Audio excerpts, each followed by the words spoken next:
আচ্ছা, তাহলে আমরা পড়ছিলাম হচ্ছে সিনক্রোনাস মেশিন। ঠিক আছে? তো টপিকটা ২ টা তোমাদের এই সাবজেক্টের সিলেবাসে। একটা হচ্ছে সিনক্রোনাস মেশিন আর একটা হচ্ছে ডিসি মেশিন। ঠিক আছে? তো মেশিন মানে যেখানে এক ধরনের ইলেকট্রোমেকানিক্যাল ট্রান্সফরমেশন হয়। হয় ইলেকট্রিক্যাল পাওয়ার থেকে মেকানিক্যাল পাওয়ার হয় বা মেকানিক্যাল পাওয়ার থেকে ইলেকট্রিক্যাল পাওয়ার আসে। ঠিক আছে? তো এই ২ ধরনের উপর ভিত্তি করে আমাদের ২ টাইপের মেশিন আসে। একটা আসে হচ্ছে জেনারেটর, যেখানে আমার ইনপুট থাকে মেকানিক্যাল পাওয়ার, আমি কোনোভাবে প্রাইম মুভারটাকে ঘুরাই। আর আউটপুট পাই হচ্ছে ইলেকট্রিক্যাল পাওয়ার, আমার ইলেকট্রিসিটি জেনারেট হয়। আর মোটরে কি হয়? মোটরে হয় হচ্ছে উল্টাটা। আমরা আগে হচ্ছে সুইচ দেই বা আমরা ইলেকট্রিক্যাল পাওয়ারটা দেই। আউটপুট হিসেবে হচ্ছে মোটরটা ঘুরে। ঠিক আছে? তো সিনক্রোনাস মেশিনের ক্ষেত্রে আমরা সিনক্রোনাস জেনারেটর দেখেছি।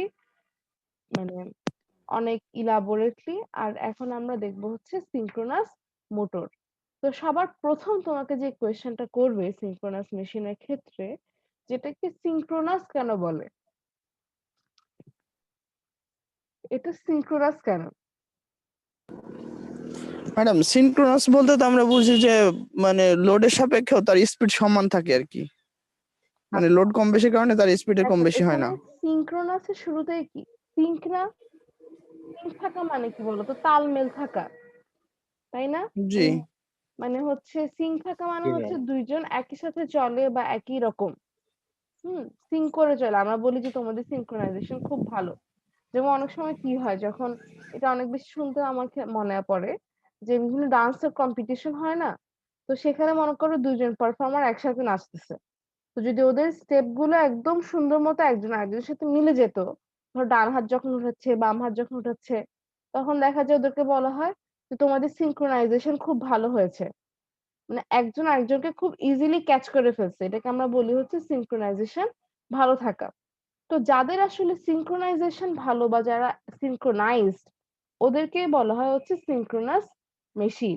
ঠিক আছে? তো এটা কেন আসছে সিনক্রোনাস? কারণ আম, এখানে তো আসলে একটা ইলেকট্রিক্যাল আর একটা মেকানিক্যাল। তো মেকানিক্যালটা না হয় ঘুরতেছে, তো সেটা একটা স্পিড আছে। কিন্তু ইলেকট্রিক্যালটার স্পিড কি? ইলেকট্রিক্যাল পাওয়ারের স্পিড কি? ইলেকট্রিক্যাল পাওয়ারের স্পিড হচ্ছে ফ্রিকোয়েন্সিটা। মানে ফ্রিকোয়েন্সি মানে কি? এক মুহূর্তে যতটুকু কম্পন সম্পন্ন করে। তো যখন আমাদের মোটরটা আসতেছে, মোটর এন্ডে স্পিড বোঝানো হচ্ছে এম দিয়ে। অর্থাৎ ১ মিনিটে কতগুলা রোটেশন সে কমপ্লিট করতেছে। Rotations per minute.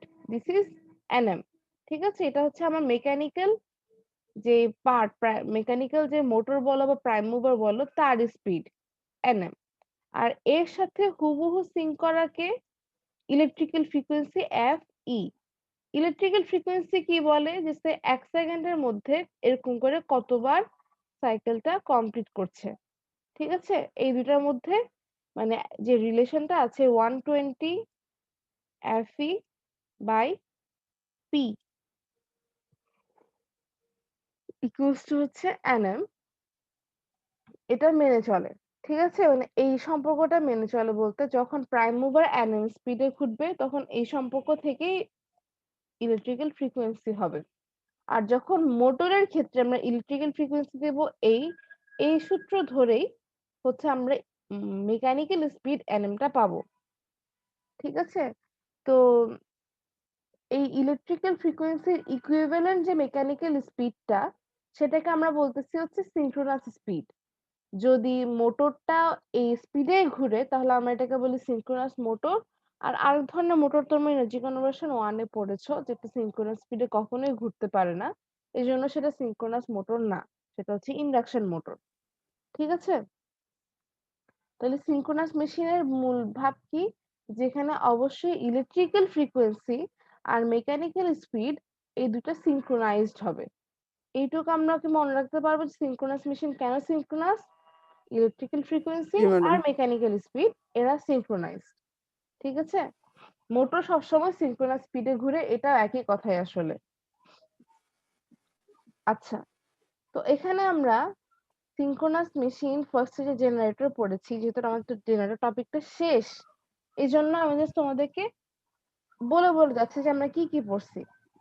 কারণ জেনারেটর মানে as electrical engineer, as Bangladesh electrical engineer, যদি তোমাদেরকে বলা হয় যে ইলেকট্রিক্যাল ইঞ্জিনিয়ারের সাথে ব্যাকগ্রাউন্ডের মিল রেখে তোমাদের চাকরিগুলো কি, সেখানে সবার আগে আসবে পাওয়ার বেস চাকরি। আচ্ছা, নয়েজ আসলে একটু কাইন্ডলি নিজেরাই করে দিও, মিউট করে দিও। তো পাওয়ার বেস চাকরি, বিভিন্ন পাওয়ার প্ল্যান্ট, বিভিন্ন হচ্ছে যে পাওয়ার ইলেকট্রনিক্স এর যেসব আছে, যেমন এনার্জি প্যাক, ম্যানুফ্যাকচারিং যে কোম্পানিগুলা, সেসবে। তো এই পাওয়ার প্ল্যান্ট গুলোতে তোমাদের জেনারেটরের বেসিক মাথায় রাখতেই হবে। মানে জেনারেটর বেসিক ছাড়া মানে খুব লুক্রেটিভ যেসব জব, খুব হাই এন্ড যেসব জব, সেসব জায়গায় যেতে পারবে না। এই চ্যাপ্টারের ম্যাথ গুলো তোমাদের, এই যেমন আজকে হচ্ছে ডিপিডিসি পরীক্ষা আছে, পাওয়ার ডিস্ট্রিবিউশন। তারপর গতকালকে মনে হয় পিজিসিবি পরীক্ষা ছিল।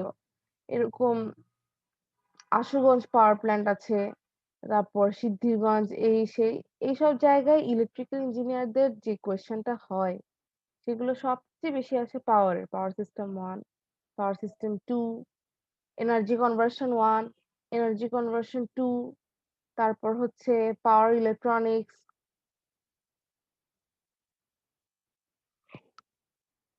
এগুলোর কোয়েশ্চেনই সবচেয়ে বেশি আসে। তো এখানের ম্যাথ গুলো তোমাদের প্র্যাকটিসে থাকলে ভালো। তোমরা একটু কনফিডেন্স নিয়ে আর একটু প্রিপারেশন নিয়ে টিয়ে ইনশাল্লাহ পরীক্ষাগুলোতে বসতে পারবা। ঠিক আছে? তো মনোযোগ দিয়ে দেখো। তো সিনক্রোনাস মেশিনের এই স্লাইডটায় আমরা পড়েছিলাম যে একটা সিনক্রোনাস জেনারেটর বলো বা মোটর বলো, তার ভিতরে কি থাকে। ঠিক আছে, একটা থাকে স্টেটর, একটা থাকে রোটর। নামের পরিচয়, রোটর ঘুরে আর স্টেটর স্ট্যাটিক থাকে বা ফিক্স হয়ে বসে থাকে। ঠিক আছে, তো আমরা বলেছিলাম যে জেনারেটর করার দুইটা অবস্থা। একটা কি, যদি একটা কুণ্ডলীর চারপাশে কোনো একটা ম্যাগনেট ঘুরে, তাহলেও সেই কুণ্ডলীতে চার্জ মানে ভোল্টেজ উৎপন্ন হয়। অথবা অথবা ম্যাগনেটটা বসে আছে কিন্তু তার চারপাশে কুণ্ডলীটা ঘুরতেছে, সেই ক্ষেত্রেও সেই কুণ্ডলীতে একটা ভোল্টেজ ইনডিউস হবে। তো এই ক্ষেত্রে আমরা যেটা করি, কুণ্ডলীটা থেকে যেহেতু ভোল্টেজ সবসময় কুণ্ডলীতে ইনডিউস হচ্ছে, আর এখান থেকে তো যেহেতু আমার পাওয়ার সাপ্লাই যাবে, তো এটা যদি ঘুরতে থাকে তাহলে একটু সমস্যা। এটা ঘুরতেছে, এটা থেকে আমি ঘুরতে ঘুরতে কেমনে পাওয়ার সাপ্লাই নিব। এই জন্য আমরা রোটরটাকে ঘুরাই আর স্ট্যাটরটাকে স্থির রাখি। মানে কুণ্ডলীটাকে স্থির রাখি, রোটরটাকে ঘুরাই। তারপর রোটরটাকে ঘুরাতে হলে এমনি এমনি একটা কাঠ ঘুরালে হবে না, আমাকে এটাকে ম্যাগনেট বানাতে হবে। এজন্য আমরা রোটরে একটা ডিসি ফিল্ড দিয়ে দিই, ডিসি সোর্স, ছোট ডিসি সোর্স কানেক্ট করে দিই।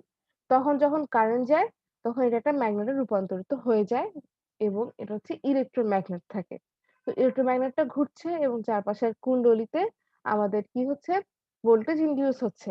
পরে যদি আমি তিনটা কুণ্ডলী পরস্পর থেকে 120 ডিগ্রি সরিয়ে সরিয়ে পেঁচাই, তখন এই তিনটাতে থ্রি ফেজ ভোল্টেজ ইনডিউস হবে।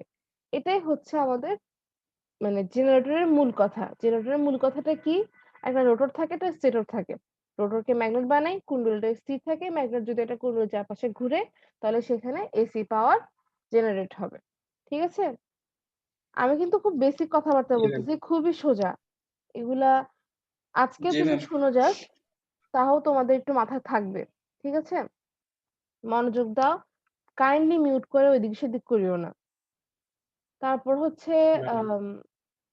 তারপর এখানে আমরা আরো দুইটা নাম দেখেছিলাম, একটা হচ্ছে ফিল্ড আর একটা হচ্ছে আর্মেচার। ওই যে আমরা ইলেকট্রোম্যাগনেট বানানোর জন্য যে ডিসি ফিল্ডটা দিতাম, এটাকে আমরা বলি ফিল্ড উইন্ডিং। যেখানে আমরা ডিসি সোর্সটা কানেক্ট করে ম্যাগনেট বানাই, সেটাকে আমরা বলি হচ্ছে ফিল্ড উইন্ডিং। তোমরা বলতে পারো ডিসি সোর্স কেন? কারণ ডিসি দিলে একটা ধরো যেদিকে কারেন্ট যাচ্ছে সেরকম করে ম্যাগনেটটা তৈরি হয়, মনে করো এদিকে নর্থ ওদিকে সাউথ। কিন্তু যদি এসি কারেন্ট দিই, তাহলে একবার এদিকে কারেন্ট যাবে, আরেকবার অন্য অন্য দিকে কারেন্ট যাবে। তখন উপরে যদি নর্থ হয়, নিচে যদি সাউথ আসে, একটু পরে আবার নিচে সাউথ, উপরে নর্থ। তো এটা একটা সুন্দর ম্যাগনেটের মতো ক্রিয়েট হবে না, এই জন্য ডিসি ফিল্ড দেওয়া হয়। তো ডিসি সোর্সটা আমরা যেখানে কানেক্ট করি সেটা হচ্ছে ফিল্ড উইন্ডিং, আর যেখানে ভোল্টেজ ইনডিউস হয় সেটা হচ্ছে আর্মেচার উইন্ডিং।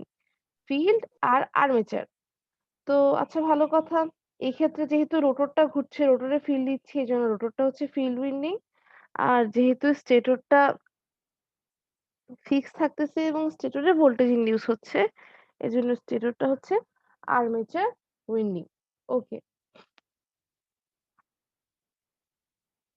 তারপর এখানে আমরা কনস্ট্রাকশন অফ সিনক্রোনাস জেনারেটর দেখেছি। তারপর আমরা বলেছি যে এত সোজা না ডিসি একটা সোর্স দিয়ে যে রোডটাকে ভোল্টেজ দেওয়া, এজন্য বেশ কয়েকটা সিস্টেম আছে, ব্রাশ এবং স্লিপ রিং, তারপর হচ্ছে ব্রাশলেস এক্সাইটার, তারপর হচ্ছে পাইলট এক্সাইটার। এই টপিকগুলো আমরা মিডের আগে ভালো মতো পড়েছিলাম।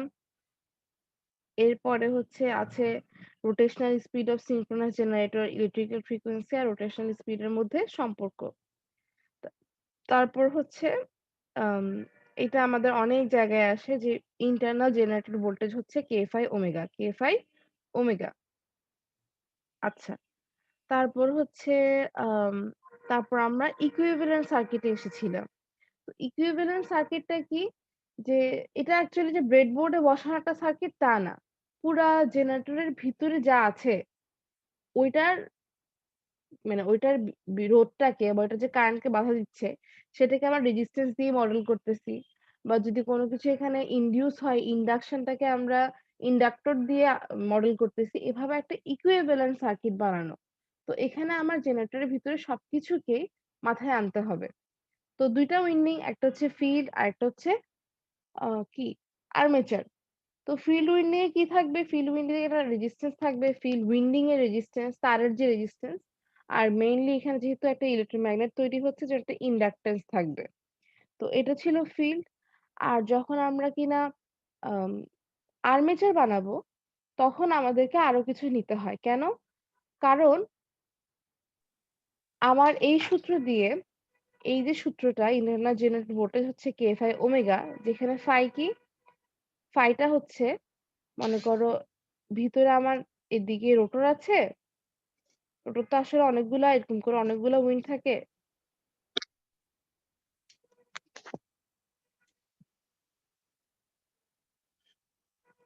আর এখানে আছে স্টেটর। তো এটা যখন ঘুরতেছে এখানে আমার ভোল্টেজ আসার কথা। মনে করো এখানে একটা তার আছে এরকম, তারপর আরেকটা তার আছে হচ্ছে এরকম, আরেকটা তার আছে হচ্ছে এরকম। ম্যাডাম হুম। ম্যাডাম আমার একটা ক্লাস টেস্ট এক্সাম ছিল 11টায়। আচ্ছা দিয়ে আসো, অসুবিধা নাই। দিয়ে আসবো মানে পেজে কি দিয়ে যাবো আপনার এখানে? না এখানে দিয়ে যেও না, দিয়ে চলে আসিও, তখন স্ক্রিনশট নেওয়া হবে। ঠিক আছে। আচ্ছা। তো এরকম করে যখন আমরা দেখছি ইন্টারনাল জেনারেটর ভোল্টেজ এই ৩ টা কয়েলে কেমন আসে, বা যদি একটা কয়েলও চিন্তা করি শুধু, সেটা হচ্ছে এই যে কে ফাই ওমেগা। তো ওমেগাটা কি? এই প্রাইম মুভারটা যত জোরে ঘুরতেছে এটা রোটেশনাল স্পিড।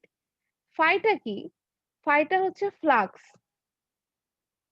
মানে এই যে ম্যাগনেট, বা যদি চিন্তা করো এই যে মাঝখানে একটা ম্যাগনেট আছে, মনে করো এটা যদি নর্থ এটা যদি সাউথ হয়, এই ম্যাগনেটের চারপাশে যে ফ্লাক্সটা আছে এটা হচ্ছে ফাই। তো এই ফ্লাক্সটা কিসের উপর ডিপেন্ড করে বলতো? ম্যাগনেটটা কতটুকু স্ট্রং ম্যাগনেট হবে বা এটা ম্যাগনেটিক ফিল্ডটা এটা কিসের উপর ডিপেন্ড করে? এটা ম্যাগনেটের ক্ষমতার উপর আর কি। ম্যাগনেটিক ক্ষমতার উপর ডিপেন্ড করতো যদি পার্মানেন্ট ম্যাগনেট হতো, কিন্তু আমি তো পার্মানেন্ট ম্যাগনেট দিচ্ছি না, আমি তো ও ইলেক্ট্রোম্যাগনেট দিচ্ছি। তাহলে কারেন্টের উপরে। Very good. তাহলে কারেন্টের উপর যত বেশি কারেন্ট দিব তত বেশি ফ্লাক্স উৎপন্ন হবে। তো এখন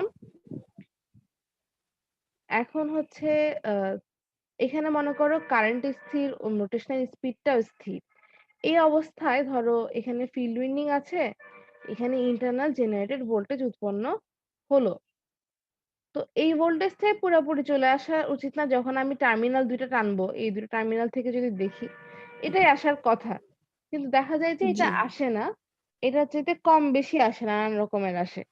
অর্থাৎ নিশ্চয়ই জেনারেটরের ভিতরে কোনো একটা ড্রপ হয় বা কোনো একটা কিছু চেঞ্জ হয়। তো সেটা কেন হয়? জি সেটা ২ টা জিনিসের জন্য হয়। একটা হচ্ছে আর্মেচারের নিজস্ব একটা রেজিস্ট্যান্স আছে। কয়েল পাঠাইছি। ওই কয়েলে তো তারের রোধ আছে। ওই রোধটার জন্য আমরা রোধ জি বসাই রেজিস্ট্যান্স। আর আরেকটা জিনিস হচ্ছে যখনই কিনা আমরা এখানে লোড দিয়ে দিব, ওপেন থেকে ক্লোজ করে ফেললাম সার্কিটটাকে, তখন কিন্তু এখানে একটা কারেন্ট যাবে। আর এই কারেন্টটা এমনভাবে যাবে যাতে করে এই যে এত কষ্ট করে বেচারা ফিল্ড উইন্ডিংটা একে জেনারেট করলো, একেই অপোজ করে। এটা হচ্ছে লেনজের সূত্র। যখন ম্যাগনেটিক ইন্ডাকশনের কারণে কোনো একটা কারেন্ট ইনডিউস হয়, তখন ওই কারেন্টটা এমন ভাবে যায় যাতে করে মানে আমার যে রিজন, যে জিনিসটা ওকে তৈরি করছে সেটাকেই অপোজ করে। ঠিক আছে? তো এখন অপোজ করতে হলে কি করতে হবে? এই ম্যাগনেটটাই তো কষ্ট মিষ্ট করে হচ্ছে যে ইন্টারনাল জেনারেটর ভোল্টেজটাকে ক্রিয়েট করতেছে। তো এটাকে যদি আমি জি চিন্তা করে দেখো, পাশে যদি আরেকটা এরকম করে নর্থ আর সাউথই রাখি, এটা কিন্তু এটাকে আরো শক্তিশালী করা। এটা করবে জি না, এটাকে বরং আরো অপোজ করবে। তাহলে অপোজটা কখন হবে? যদি এখানে সাউথ হয় আর এখানে এখানে নর্থ সাউথ হয়। নর্থ মানে হয়। এর অ্যাকচুয়াল ইফেক্টটা যদি আরো কমে যায় আগের চাইতে। ঠিক আছে? তো এই ইফেক্টটা যখন জি কমিয়ে দিচ্ছে, তখন আমরা আসলে এজন্য কি হয়? ফ্লাক্সও কমে যায়। মাঝখানের যে ইফেক্টিভ ফ্লাক্সটা এই জায়গা থেকে যেটা যাচ্ছে, সেটা কমে যায়। এজন্য আসলে ইন্টারনাল জেনারেটর ভোল্টেজটাও কমে যায়। তো ওইটা আমরা আসলে কমানোটা দেখাবো না। আমরা দেখাবো হচ্ছে এখানে অ্যাকচুয়ালটাই আসতেছে ইন্টারনাল জেনারেটর ভোল্টেজ ইএ।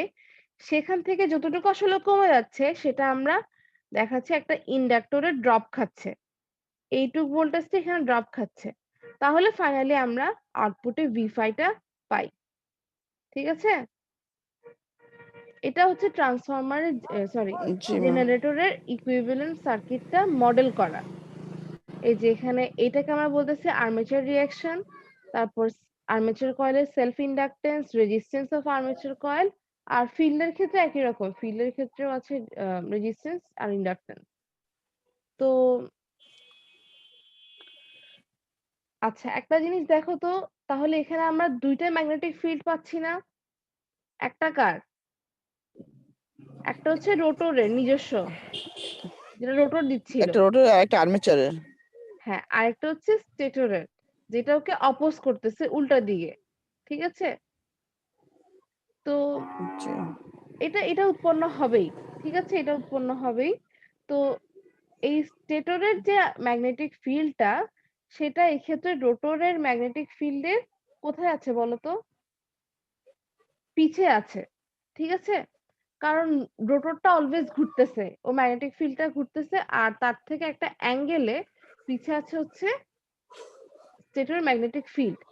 দেখো আমরা যদি সার্কিটটা আঁকি, তাহলে এরকম আমরা পেয়েছিলাম না যে এখান দিয়ে আসতেছে V5 এর সাথে মনে করো এটা হচ্ছে IA। তারপর যদি আমরা রেজিস্ট্যান্সটাকে নেগলেক্ট করি, এটা হচ্ছে কি হবে? JIA। তারপর হচ্ছে XS। তারপর হচ্ছে এরকম করে যখন আমরা অ্যাড করে দিচ্ছিলাম, এটা পাচ্ছিলাম হচ্ছে EA। তো EA বরাবর হচ্ছে যেটা,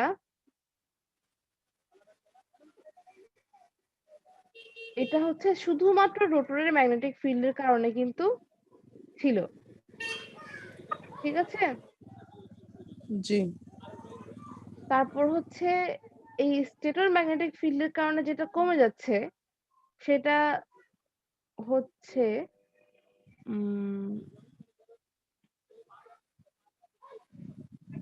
IA থেকে 90 ডিগ্রি পিছে। এটা হচ্ছে আমরা বলতে পারি স্টেটরের ম্যাগনেটিক ফিল্ড, যদিও এখানে এটার পিছে মনে হচ্ছে, বাট এটার পিছে না। আমি একটু অন্যভাবে আঁকি।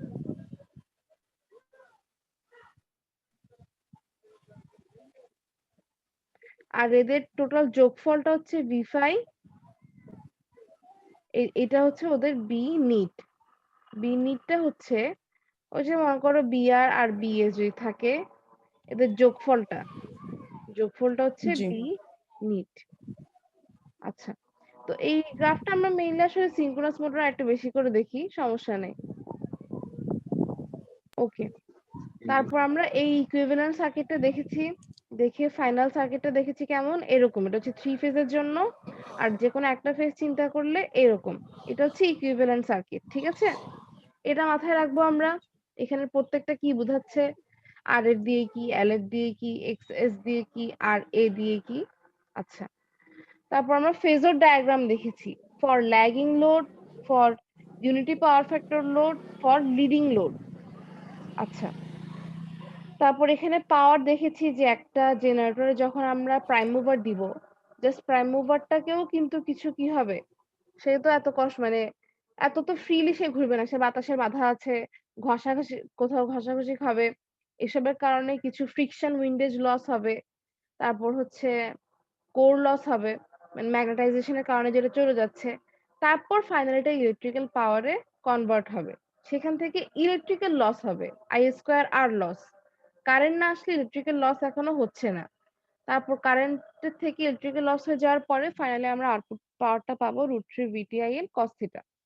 আচ্ছা, তারপর এখানে কিছু ডেরিভেশনের পরে আমরা দেখেছি যে একটা জেনারেটরকে এখন এটার আর্মেচার রেজিস্ট্যান্স কত, আর্মেচার রিঅ্যাকট্যান্স কত, বা কেমন ফিল্ড কারেন্ট দিলে আসলে হচ্ছে এখানে কতটুকু ইন্টারনাল জেনারেটর ভোল্টেজ উৎপন্ন হয়, সেগুলো আমাদেরকে বের করার জন্য আমরা দুইটা টেস্ট করতাম, একটা হচ্ছে ওপেন সার্কিট টেস্ট আর একটা হচ্ছে শর্ট সার্কিট টেস্ট। তো ওপেন সার্কিট টেস্ট বা ওসিসি তে হচ্ছে আহ, আমরা বের করি যে ফিল্ড কারেন্টের সাথে ইন্টারনাল জেনারেটেড ভোল্টেজের সম্পর্কটা কি। তো ওসিসি বের করে আমরা একটা কার্ভ বের করি, তারপর আর শর্ট সার্কিট টেস্টে আমরা বের করি যে আর্মেচারের রেজিস্ট্যান্স কত, আর্মেচারের রিঅ্যাকট্যান্স কত, মেইনলি রিঅ্যাকট্যান্সটা বের করা হয়, রেজিস্ট্যান্সটা নেগলেক্ট করা হয়। আচ্ছা, তারপর এই মেজারিং প্যারামিটারের পরে আমরা পড়েছিলাম হচ্ছে একটা সিনক্রোনাস জেনারেটর যখন একা একা কাজ করে তখন বিভিন্ন জিনিসের ইফেক্ট পড়েছি, লোড চেঞ্জ করলে কি হয়, তারপর হচ্ছে এর ভোল্টেজের সাথে রিঅ্যাক্টিভ পাওয়ারের সম্পর্ক কি, লোডের সাথে ফ্রিকোয়েন্সির সম্পর্ক কি, তারপর একে যদি আমি একটা ইনফিনিট বাসে কানেক্ট করে দিই তখন কি হয়। তো এখানে দেখো একটা সিনক্রোনাস জেনারেটর যখন একা একা কাজ করে তখন আমরা ধরে নিলাম এর স্পিডটা কোনোভাবে ফিক্স থাকতেছে। স্পিড যদি কোনোভাবে ফিক্স থাকে, এই অবস্থায় যদি আমার পাওয়ার বাড়াতে হয় তখন কি হবে, কারেন্টও বেশি টানবে। তো এই ছবিটা আমরা দেখেছিলাম যে যেহেতু সবকিছু fix, speed fix, field current fix, জন্য ইএ ফিক্স থাকে, কিন্তু পাওয়ার বাড়লে আমার এই লম্ব দূরত্বটা বাড়তে হবে, যেটা আস্তে আস্তে ভাবে উঠে যায় এবং আমাদের ভি ফাইটা আস্তে আস্তে ছোট হয়ে যায় ফর ল্যাগিং লোড। ইউনিটির ক্ষেত্রেও ভি ফাইটা মানে টার্মিনাল ভোল্টেজটা আস্তে আস্তে কমে, আর লিডিং লোডের ক্ষেত্রে টার্মিনাল ভোল্টেজটা আগে চাইতে আরো বেড়ে যায়। আচ্ছা, তারপর ভোল্টেজ রেগুলেশন দেখলাম, এখানে এসে টেসে তারপর আমরা কিছু ম্যাথও করলাম।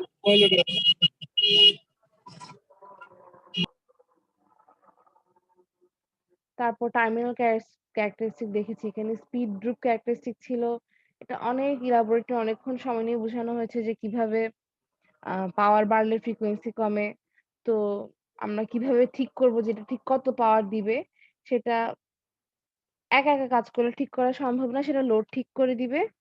আমরা হচ্ছে ফ্রিকোয়েন্সিটা ঠিক করতে পারবো আইএফ বা গভর্নিং সেট পয়েন্ট চেঞ্জ করে। একই রকম ভাবে রিঅ্যাক্টিভ পাওয়ারও লোড যা চাইবে তাই। আর আমরা টার্মিনাল ভোল্টেজটা ঠিক করতে পারবো। আচ্ছা, এখানে গভর্নিং সেট পয়েন্ট দিয়ে আমরা ফ্রিকোয়েন্সি ঠিক করতে পারবো, আর ফিল্ড কারেন্ট দিয়ে আমরা টার্মিনাল ভোল্টেজটা ঠিক করতে পারবো ফর রেটেড লোড। তারপর হচ্ছে ইনফিনিট বাসে দিলে কি হয় সেটাও দেখছি, প্যারালাল সম্পর্কেও হালকা দেখছি। এটা ছিল হচ্ছে সিনক্রোনাস জেনারেটরের টপিক হোল। ঠিক আছে, তোমাদেরকে আমি একটু টেক্সটে লিখে দিচ্ছি যে সিনক্রোনাস জেনারেটরের জন্য ফাইনালি কি কি আছে, এরপর আমরা মোটর শুরু করে দিব।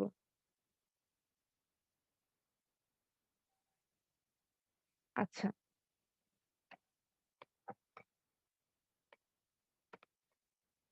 প্রথম টপিকটা কি, মেজারিং প্যারামিটারস। ঠিক আছে, কি কি প্যারামিটার বলতো সিনক্রোনাস জেনারেটরের ক্ষেত্রে আমরা কি কি টেস্ট করে মেজার করি, অ্যান্সার দাও কেউ।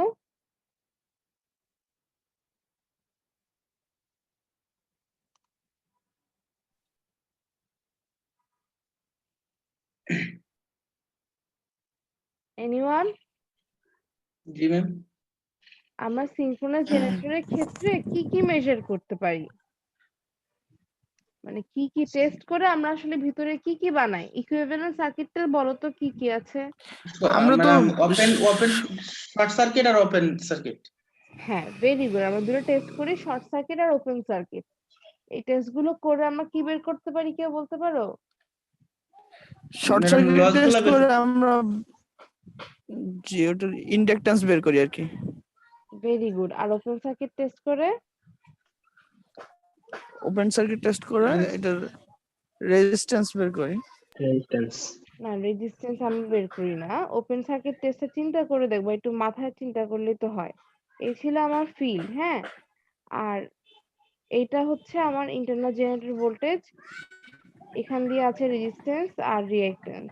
আচ্ছা, ওপেন সার্কিট যখন করে আছি তখন এখানে কোনো কারেন্ট যাচ্ছে না, তো এই ইন্টারনাল জেনারেটর ভোল্টেজ যেটা, সেটাই তখন এই প্রান্তে চলে আসছে চার্জ। তো আমি যদি এটা ভোল্টমিটার বসাই এখানে ধরে থাকি, তাহলে কিন্তু আমি ইন্টারনাল জেনারেটর ভোল্টেজটা পেয়ে যাব।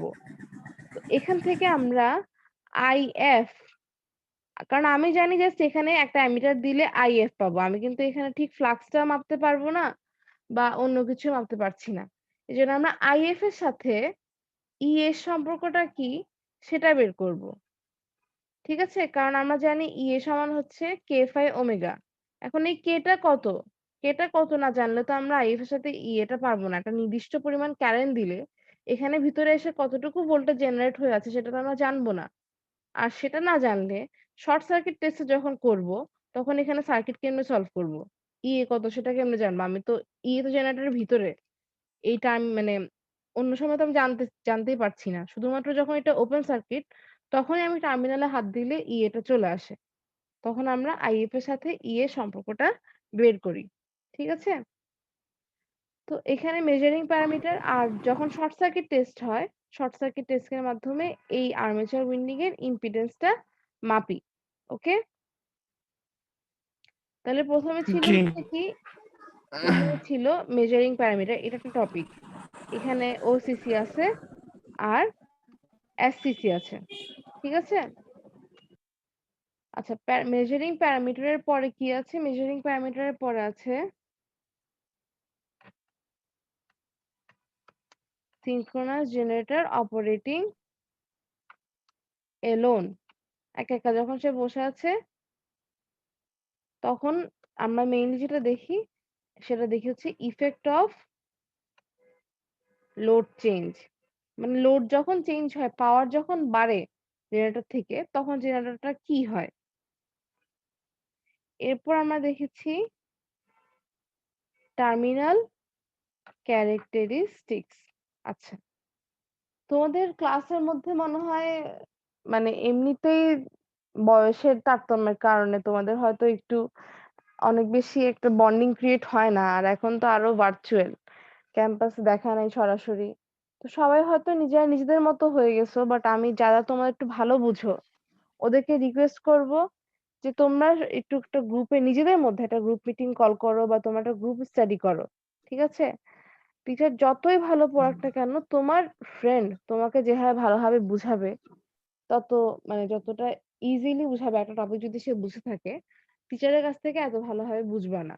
কারণ তার কাছে তুমি ফ্রি ক্যাজুয়ালি বসছো, সে অনেক তার ভাষায় অনেক ভালো মতোই বলতে পারবে। প্লাস যে বুঝায় তার চাইতে ভালো কেউ পারে না। একটা কিছু নিজে পড়া একটা জিনিস, কিন্তু আমার মাথায় যদি থাকে যে আমি এটা কাউকে বুঝাতে হবে, তখন এটা নিজেকে আগে ভালো মতো বুঝতে হবে, নাহলে আমি বুঝাবো কেমনে? ওই ফাঁকেই তোমার ভালো মতো পড়াটা হয়ে যাবে এবং ওটা তুমি কখনো ভুলবা না। মুখস্থ রাখতে কষ্টও করতে হবে না, এটা এমনিতেই মনে থাকবে যেটা তুমি কাউকে বুঝাবা।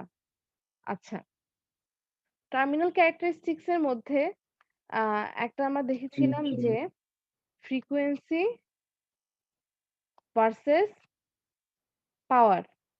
মানে অ্যাকচুয়ালি আমরা দেখি যে যখন পাওয়ার বেশি টানা হয় তখন আস্তে আস্তে প্রাইম মুভারটা স্লো ডাউন করে বা এটা ইলেকট্রিক্যাল ফ্রিকোয়েন্সিটা চেঞ্জ হয়। তো সেটার সম্পর্কটা কেমন, বা আমার যদি ফ্রিকোয়েন্সি ফিক্স রাখতে হয় কি করতে হয়, এগুলো এখানে দেওয়া আছে। একটা হচ্ছে ফ্রিকোয়েন্সি ভার্সেস পাওয়ার ফ্রিকোয়েন্সি, আরেকটা হচ্ছে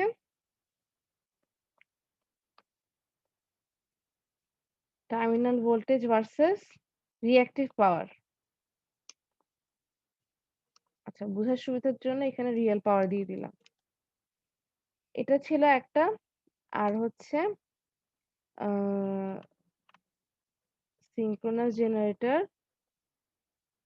উইথ ইনফিনিট বাস হচ্ছে যেখানে অনেক অনেক জেনারেটর এসে এক জায়গায় মিলিত হয়ে গ্রিডের টোটাল টার্মিনাল ভোল্টেজ আর ফ্রিকোয়েন্সি ফিক্স ধরা হয়। অর্থাৎ সেক্ষেত্রে আমাদের জেনারেটরটা যেখান থেকেই লাগাই না কেন, জেনারেটর যতই জোরে ঘুরুক না কেন বা যতই আস্তে ঘুরুক না কেন, অলওয়েজই হচ্ছে যখন আমরা গ্রিডে কানেক্ট করে দিব, তখন সে নেমে এসে গ্রিডের ফ্রিকোয়েন্সি ধরবেই। এমনকি সে যদি আগে থেকে জেনারেটরটা গ্রিডের ফ্রিকোয়েন্সি চাইতে কম ফ্রিকোয়েন্সিতে মানে ঘুরতো, তাহলে এবার সে মোটর হয়ে যাবে এটলিস্ট গ্রিডের থেকে পাওয়ার নিয়ে, তাও সে গ্রিডের ফ্রিকোয়েন্সিতে ঘুরবে। তো এই ক্ষেত্রে ফ্রিকোয়েন্সি আর টার্মিনাল ভোল্টেজটা ফিক্স থাকবে। এজন্য আমরা যেটা কন্ট্রোল করতে পারবো যে গভর্নিং সেট পয়েন্ট দিয়ে সে কতটুকু পাওয়ার দিবে, আর গভর্নিং ফিল্ড কারেন্ট দিয়ে সে কেমন টার্মিনাল রিঅ্যাক্টিভ পাওয়ার দিবে।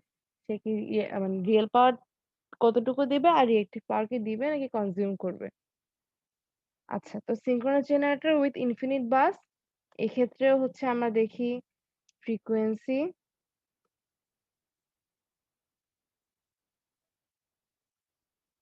ভার্সেস রিয়েল পাওয়ার,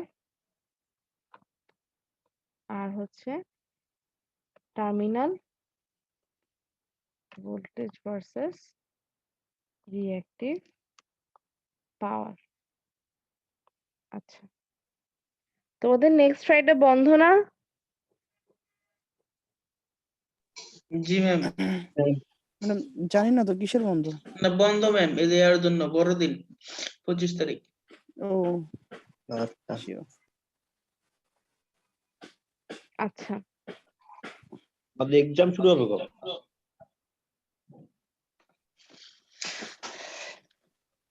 ওকে, তাহলে এইগুলো হচ্ছে তোমাদের সিনক্রোনাস জেনারেটরের টপিক।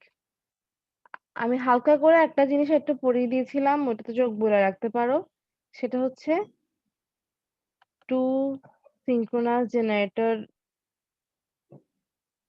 মানে in parallel to each other, মানে দুইটা যখন একসাথে পাওয়ার দেয় তখন কি হয়। তখন মজার ব্যাপার যে প্রত্যেকটা গভর্নিং সেট পয়েন্টের উপর ডিপেন্ড করে যে কে কত বেশি, মনে করো দুজনকে মিলে একসাথে 200 কিলোওয়াট দিতে হবে, তো মনে হতে পারে যে দুইটা বুঝি 100 করবে, বাট তা না। প্রত্যেক গভর্নিং সেট পয়েন্টের উপর ডিপেন্ড করে কোনোটা এমনকি পুরো 180 দিতে পারে, একটা জাস্ট 20 কিলোওয়াটও দিতে পারে। তো এই এই টপিক গুলা হচ্ছে সিনক্রোনাস জেনারেটরের মিডের পরে যেসব টপিক গুলো পড়ানো হয়েছে। আচ্ছা,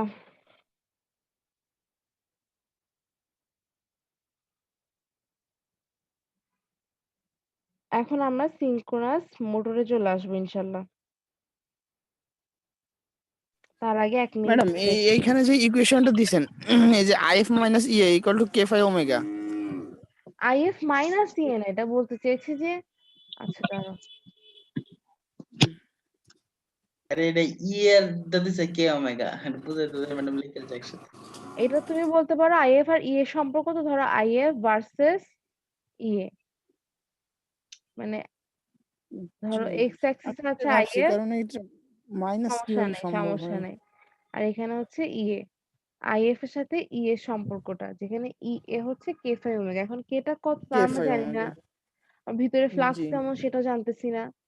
তো এই জন্য আমরা আইএফ এর সাথে যেহেতু মাপছি শুধু ফিল্ড কারেন্টটা অ্যামিটার দিয়ে, এই জন্য ফিল্ড কারেন্টের সাথে ওপেন সার্কিট টেস্ট দিয়ে আমরা ইন্টারনাল জেনারেটর ভোল্টেজের সম্পর্কটাও পেয়ে যেতে পারি। ঠিক আছে? জি ঠিক আছে। আচ্ছা,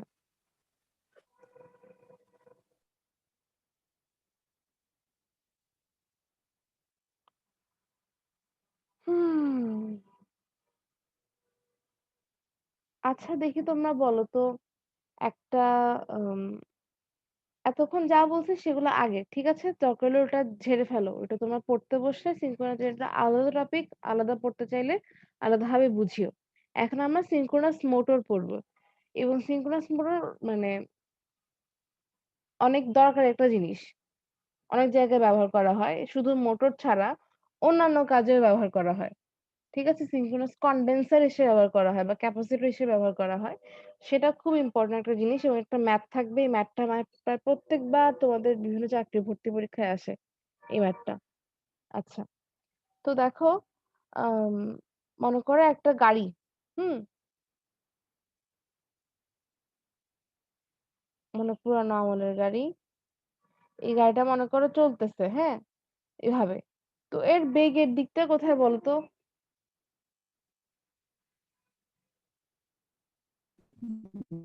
দিক সামনের দিকে। বাম থেকে ডানে, এটাই বেগের দিক না? জি ম্যাম। জি। তো যদি রাস্তা ধরে চলে সবসময়, তাহলে হচ্ছে এটা। এখন মনে করো সে গাড়িটা এভাবে চলে এদিকে আসতে যাচ্ছে। তাহলে এখন বেগের দিক কোনটা? উপর থেকে নিচে এই দিকটা, তাই না? জি। আচ্ছা। এখন যদি কোনো কিছু ঘুরে, এই ঘুরার দিকটা তুমি কিভাবে বলবো? মনে করো একটা কিছু ঘুরতেছে। মনে করো এই জিনিসটাই ঘুরতেছে এভাবে। ভিতরের দিকে। তো এটা তোমরা হচ্ছে কিভাবে দেখাবা? এইরকম করে দেখাবা? এর গতিপথটা এই সময় হচ্ছে এখানে, এই জায়গায় হচ্ছে বৃত্তের স্পর্শক বরাবর, এই জায়গায় হচ্ছে এরকম, এই জায়গায় হচ্ছে এরকম। তো এই ডিরেকশন দিয়ে কি বোঝানো সম্ভব? এই ডিরেকশন তো সারাটাক্ষণ চেঞ্জ হচ্ছে, কিন্তু অ্যাকচুয়ালি কি সে ঘুরা পাল্টাই দিচ্ছে? সে যেদিকে ঘুরে যাচ্ছিল এখনো একই দিকে ঘুরে যাচ্ছে না সারাটাক্ষণ? জি। জি। জি। তাহলে ঘূর্ণন গতিটা আমরা আসলে ঠিক এভাবে ভি এর মতো করে দেখাতে পারবো না। ঠিক আছে? ঘুরতে পারে আসলে জি। যেকোনো জিনিস ২ রকম। ২ ভাবেই ঘুরতে পারে। একটা হচ্ছে হয় ঘড়ির কাঁটার দিকে, আরেকটা হচ্ছে ঘড়ির কাঁটার বিপরীত দিকে। এটা ছাড়া বিপরীত দিকে। ঘোরার কিন্তু আর কোনো দিক নাই।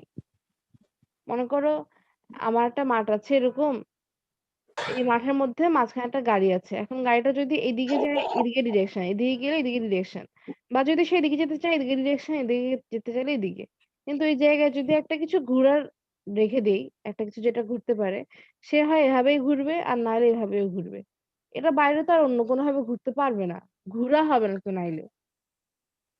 জি ঠিক ম্যাডাম। আছে? জি। ক্লকওয়াইজ আর অ্যান্টি ক্লকওয়াইজ। এজন্য আমরা মাথায় রাখবো যে ঘোরার ডিরেকশন দুটোই হয়। একটা হচ্ছে ক্লকওয়াইজ আর একটা হচ্ছে অ্যান্টি ক্লকওয়াইজ। Anti clockwise. এখন এটাকে আমরা কিভাবে দেখাই? তোমাদের ডান হাত সবার কাছে আছে এখন? জি ম্যাম। আচ্ছা, ডান হাতটা নাও, ডান হাতটাকে লাইক যেভাবে দিই আমরা লাইক দেওয়ার মতো করে রাখো। লাইক। ফ্রেমিং এ ডান হস্তের নিয়ম নাকি ম্যাডাম? হ্যাঁ, ডান হাতটা নিয়ে এখন যদি তুমি লাইকটা দাও, কাউকে লাইক দাও, এরকম করে সবাই স্ক্রিনের দিকে লাইক দাও, সামনে হচ্ছে কাউকে লাইক দাও। এরকম চিহ্নর মতো দেখো, তোমার বুড়ো আঙ্গুলটা আছে উপরের দিকে, আর বাকি ৪ টা আঙ্গুল কিন্তু কি ঘড়ির কাঁটার বিপরীত দিকে ঘুরতেছে, তাই না? জি ম্যাম। জি ম্যাম। ঠিক আছে? তাহলে এই যে ৪ টা আঙ্গুল যে ঘুরতেছে, এটা হচ্ছে যে ধরো যে রোটর সেটা ঘোরার দিক। আর এটাকে আমরা দেখাই হচ্ছে বুড়া আঙ্গুলের দিক দিয়ে। বুড়া আঙ্গুল যদি মনে করো এটা কি? এটা হচ্ছে তুমি যদি এখন মোবাইলের স্ক্রিনের উপর রেখে দাও, আঙ্গুলটা তোমার মোবাইলের স্ক্রিন থেকে বের হয়ে আসতেছে না? জি। তো হ্যাঁ এটাকে ম্যাম। আমরা বলি out of the page. Out of the page. Out of the পেজকে কিভাবে দেখাই? আউট অফ দ্য পেজকে দেখাই হচ্ছে একটা তীর চিহ্নের ডট দিয়ে। মানে একটা তীর তোমার দিকে আসতেছে আউট অফ দ্য পেজ। তুমি তীরের সামনের চোখা মুখটা দেখতেছো। আউট অফ দ্য পেজ মানে যদি থাকে কখনো ওমেগা ডিরেকশন, এটা বুঝতে হবে যে এটা কাউন্টার ক্লকওয়াইজ ডিরেকশন। ঠিক আছে? আবার যদি কোনো কিছু এখন তুমি জাস্ট কাউকে লাইক দেওয়া থেকে এবার ডিসলাইক দিয়ে দাও। ডিসলাইক দিলে কি হবে? বুড়ো আঙ্গুলটা এবার নিচে চলে আসবে। আর দেখো বাকি ৪ টা আঙ্গুল ঘুরতেছে হচ্ছে ঘড়ির কাঁটার দিকে। তাহলে এটা হচ্ছে ক্লকওয়াইজ ডিরেকশন, এবং এক্ষেত্রে ডিরেকশনটা বুড়ো আঙ্গুল কোন দিকে আসতেছে, থাম্বটা তোমার মোবাইলের থেকে মোবাইলে ঢুকে যেতে যাচ্ছে, যেন এটা কি ইনটু দ্য পেজ। ঠিক আছে?